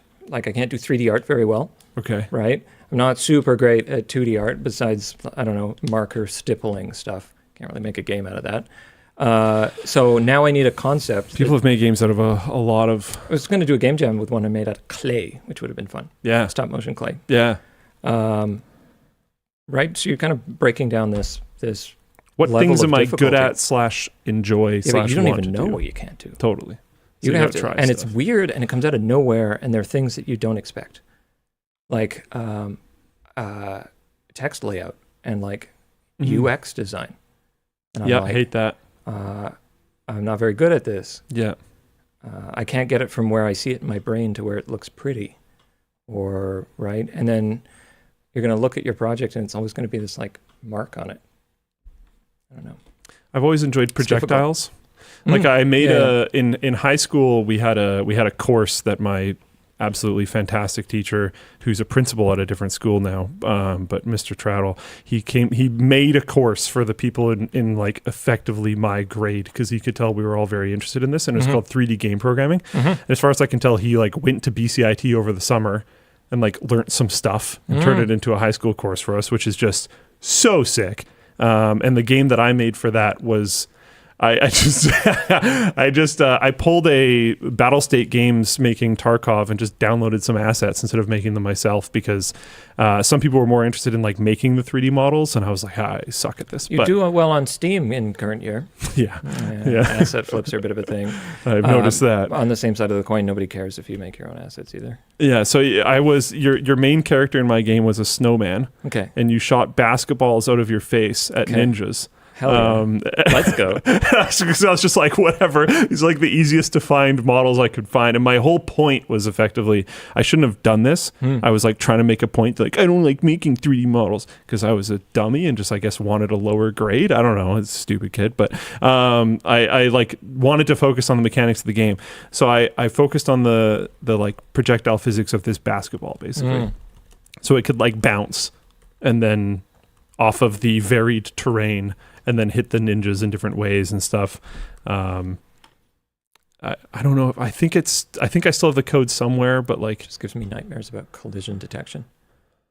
yeah, but I like that. I know. Yeah. Right? And so that's kind of like where Like that's now your game. I'm your literally game, doing that stuff now in Yeah. Godot. I'm stuck on collision detection because I'm enjoying it. It's been a fun process. and like, what is your And what collision happens tick up? after- What is yeah. your collision update rate? Yes. And is it decoupled from the frame rate? Yes, it is. Good answer. Okay, good. But it is not. Skyrim. It's not. Like, if I Most remember games. correctly, Godot does. Godot has built-in Godot ways. doesn't let you do it the wrong way. They do let you, Okay. but they throw warnings. Good. You can ignore them. It'll compile with those warnings, and you can play the game, but it will be coupled to the frame rate. But it makes it really easy because when it throws one of those warnings, it'll modern like IDEs are so fascinating to me because back when I was doing programming heavily, there was no like GitHub and all the IDEs like sucked and everything was terrible. And now everything's like so helpful and nice. Yeah. But it'll tell you, exactly where the problem is and link the documentation that will help you solve it. So like I ran into this problem. Honestly, yeah. Clear Code ended up explaining it like seconds after I dove through it, which was fine. But that's good. I dove through the problem because I was like, this is dumb because I was watching the Clear Code video and I could see the thing moving across his screen and I could see it moving across my screen. I was like, these are not at the same rate. Something is wrong. I think it's tied to frame rate. This is terrifying. I have to fix this. And then he ends up explaining how to fix it in his video. It's actually super, super easy. There's stuff built into Godot to help you fix timing, which is great. It's really nice. It's super easy to mess up in Unreal Engine because like event tick is right there. You can just drag off of it, but I want my game to run at 140, 200 FPS. I can't be searching through arrays every what like 1 millisecond. I don't think so. It's just unperformative, right? It's also just like if you aim to make a game super performant, the main benefit in my mind is that it can be not performant and still playable. If you can play it on something that's junk and it's still a playable game. To me, most games 240 FPS. I'm too old to be FPS competitive. Like, it's not going to make a difference for me. Yeah, but that's one of my. I have two core tenets for this: support any screen resolution in any aspect ratio, and have it run at high refresh rate. I'm struggling because the game view is 1-to-1. Okay. Because it's cube. You're inside a cube. Okay. Yeah. So that's not super hard to render. It's limited, right? Yeah. Where do you put the UI when you're on a super ultra wide? Like I've got a super ultra wide on my desk there, and so I'm playing on this. How do I make use of like 2 feet of black bars? Yeah. I feel like So there's like those kinds of problems too, right? I feel like my solution, because this is stuff I don't like working on, so I Yeah. feel like my solution would just be like stretch graphic of some kind. Well, I just have them here, but then they're tabbed, and it's No, like, I mean like just have the UI be tucked in, and then so you don't have black bars. Just like make it take some like graphic that's like the inside of a computer system to some degree, and then just stretch until the end. Like whatever. cool. That's actually a great idea. I don't know if it's a great idea, but that's the type of thing that I would do because I'm just like, I don't want to deal with this problem. Go away. But there's a lot of stuff in the UI that's tied to tick, or that's tied to updates that need to happen constantly because you delete something. The propagation might take a couple seconds, right? And the bricks themselves are constantly checking to make sure that they're still alive. Basically, they have the requirements met, right? And so if I was doing that 200 times a second, it would be insane. So, like one every 10th of a second, it's totally fine. Yeah. Let's try to power through some merch messages and then bring this thing to an end. I've got one for you, which is about what we're currently talking about. So we're really not going that far off. But Dan, isn't your game basically an allegory for self-improvement? You have to leave your comfort zone in order to advance. Yes, it is, and I've built it on the kind of the mindset is like shelves. So, I've climbed up to this level. I'm comfortable here. Everything's fine. I mean, the game's called a copacetic, right? So it's cool. You know, you're cool, you're fine. But you can't go anywhere. Like you can't get to the next level, you can't get the next research, you can't expand at all. And you have to do something scary. I mean, you can prepare for it. That's a nice thing about it. There's no time pressure. You can sit there for years. You turn the game off, you can walk away forever and you're not going to have a problem. But you're not going anywhere until you start destroying things so that they can be built back better. It's like life. It's like poetry. You know, they rhyme. Ah, very nice. I've got another one for probably you. Hey, Dan and Luke, whatever. I've been using Tinkercad for all my 3D print modeling. Really want to start using a more in-depth CAD software. What do you use/recommend? That's entirely on you. I use SolidWorks, which is not necessarily for everyone. There's loads of them. I'm not a huge fan of... I can't even remember what the other one is now. The Autodesk products, Fusion 360. Thank you. Mostly because what they've been doing to like creators and people that use it. They used to have a discounted maker tier. Like if you didn't really make money with it, you could learn it. And then they did a Tarkov where they just got rid of that. And now you have to pay a subscription and everything's like cloud-based. And it's really expensive. Not that SolidWorks any better. They're extremely expensive. But there's lots of like free parametric stuff. I'd say that SolidWorks is attainable to people if you really want to learn it. I don't know. I've heard a lot of people talking about SolidWorks lately. Yeah, get on SolidWorks. SolidWorks will teach you a lot of transferable skills. But, you know, parametric is the skill. I'm really good at parametric modeling, not like some of the designers we have in CW, but I understand parametric model. I don't understand Blender. Like I've been modeling since high school, right? But I can make cubes nice. I can't make people. Right, makes sense. There's loads of free ones and there's loads of good ones. Rhino is probably one to look at. But yeah, SolidWorks. Hi, DLL. I recently had to log into a laptop that I hadn't used in 15 years. Not knowing my password, I used fingerprint login. What are your thoughts regarding the use of biometrics with them being hard to change? Being hard to change? Lighter? Like your own biometrics Stove. are hard to change? Really hot car? Oh my goodness. Wow. That's an interesting question. That is an interesting question. What happens if you lose your finger in a government facility? Slightly oddly specific. Like we hide our keys when we're on camera. Do we have to start like doing this sort of thing? I think our cameras are maybe not good enough for that. Anyway, they're breaking. I got to get new cameras now. Yeah. Where is it? It's right here. Here? Oh well. We don't have any more of these. Yeah, this is literally all three of them, isn't it? Yeah, that's right. And someone pointed out apparently the one that we thought was fine actually does have one. Your one? I don't know what one it was because I didn't see it. What is it? Luke Cam. Oh. I still don't see it. Where? Well, we have that thing on the screen. Oh, is that covering it? There's a thing on the screen that you guys can't see that we can see. Is it behind that? Let me know when I get over it. You're over it, yeah. Not over the bar, though. There you go. I still don't see it. Oh! Oh, there it is. So it was behind the thing. Oh, that sucks. Welp. Cool. Okay. Whatever. Biometrics. I think biometrics are pretty cool, actually. Are you okay with them not changing? I mean... Mostly? That's okay. Yeah. If it was Face ID, would it no longer recognize you? If it's been 15 years? It absolutely could.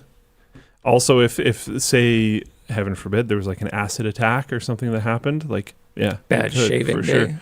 Yeah. Usually and I think this was the case in this situation as well, though, usually biometric logins are backed up by passwords. So it's not your only way to get in, which is why I generally think they're cool. Should we move to chips? embedded. I've always I knew some can we get them for here? biohacker dudes when I was in high school that were doing that. Like way before it's not normal now, but this was like way back, and they sent me a video of them just like hanging out in this like basement suite that they all rented together, like stabbing themselves with giant needles. Yeah. I've always kind of wanted the magnets. Oh, the fingerprint tag? Yeah. Fingertip magnets, so you can You feel gain another electricity. sense. Yeah. That's pretty interesting. Anyways, that's a topic I have no right to talk about. Not with that attitude. Get some experience there, Luke. Stephen D says, I'm almost 4 months behind. It would be awesome if you could read this message on stream to remind me that I sent a merch message when I finally catch up. There you go. Done. Hey, L&D, I hope you're doing well. I recently started my data center career with Amazon, and things have been interesting. What is the jankiest thing you've seen a big company do, not counting LTT? I have an answer. Do you? I was able to pre-think about this, so I could go first if you want. I'm not sure. I've seen a like server room type situation where the power was controlled with a light switch. And the light switch was not in like a security box or anything. There was just like a piece of paper taped to it that was like, don't flip! Regular UPS testing. Yeah. That's all it was. It's very astute business decision. Yeah. Yeah. I've also seen the like, hey, the server is this laptop. Don't unplug it. I think that, okay, jankiest thing, I worked at a job and they needed a microwave link. But they couldn't really get a very expensive, powerful one, right? They're kind of difficult to get. You need special regulations. Not if you set the country to a different country. And then just set it to like nuclear power levels of bird melting. It can go whatever distance you want. That's, I don't know if that's janky or just extremely reckless, but I think it was strapped to a building. Like, we just had this pole. We bought this giant microwave transmitter off of eBay for like $300. We're just going to zap strap and then set it to melt birds. So. Sheesh. But it gets 200 feet now. But it's solved. It's solved. Don't walk under it. What happens? What is this? Did you create this one? What happens? Oh, streak. My brain. I also read strip. I read steak. Oh, no, steak. Yeah, steak. Okay, so hey, Dan and Luke and Linus. What happens when the streak breaks? Will you start a new one or open WAN to other hosts? Do you plan to replace who has been in established positions for some time? I think this is one of those situations where I'm going to give the really annoying answer of the streak's not going to break. I don't think so. Yeah, that's kind of the idea. I think at this point we've all described the like relatively atomic scenarios that we would go through in order to keep the streak going. Mm-hmm. So I don't necessarily really see it happening. I don't know. I don't think so. I would like to, I've done the production remote. I would like to try it from far away, Vancouver Island in October. Yeah. I think that would be fun. Yeah. Yeah. How remote have you done the stream? My house. Yeah. Okay. I think it's fine. There will just be little delays. Not even, because I'm coming in like, I don't know, like basically Linus's level, right? It's 300 milliseconds or less. That's what I'm saying. Like very little. Yeah. Shouldn't even really matter much. But yeah, I don't know. There is no plan in place because I think we're all rather stubborn people. Yeah. The streak is to do it every week forever. Yeah. Hi, DL. Luke, have you watched AMC's show Halt and Catch Fire? I strongly recommend it. No, never heard of it. It's fun. It's a good show. Is AMC watchable up here without Linux ISOs? I don't know. I don't know about any of these. Sean. I don't watch TV. Sure. Sean says awesome show. Halt and Catch Fire. What is this? It's like a birth of computers. Oh. but as a drama, and it's fun. It's very fun. Cool. Not that I have seen it or consume any media because... No, of course not. Just a server full of Linux ISOs. Anyways, I think that's it. I think we're done. I think we just finished the show. Okay. So you want to say the line? You don't have to. If I can even remember. I'm mostly focused on just getting ready to push this button and ignore you guys You every can do that. I'll do both the lines. Thanks for tuning in to the WAN Show. Tune in next week. Same bad time, same bad channel. Except it will actually be a different time. Oh yeah. No, it'll be later than this. This is when we're supposed to start. Yeah, we were supposed to start 10 minutes ago. We're late. Never gonna happen. Anyways, bye. Push the button. Now I have to run back over to the other computer.